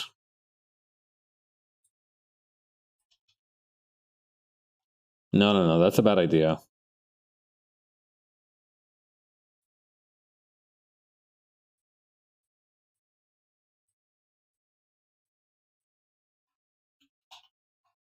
Okay, where are these little chunks coming from? Because I think these might be the key here.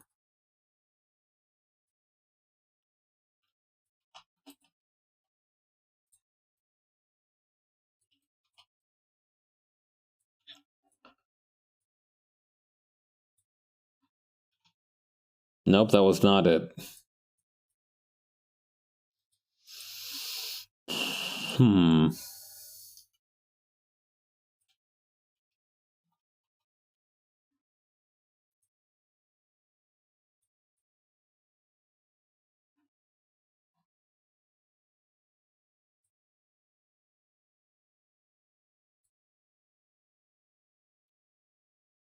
How do I resolve this?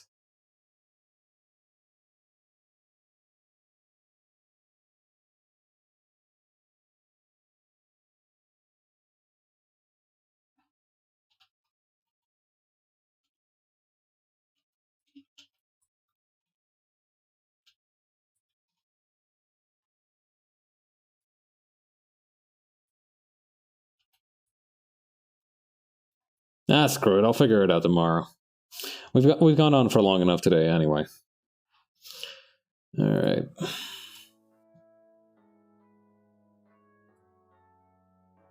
Okay, I might have just. I think I might have beefed. Oops. Well, me and my third arm here are just gonna hang out for a little while. Thank you all for stopping by. I will talk to you all later, and I think I will see you tomorrow for. Is it tomorrow? Do I have a... No, okay, I'll see y'all on Wednesday for some more Ishin. Alright, have a good rest of your evening. Later. Bye.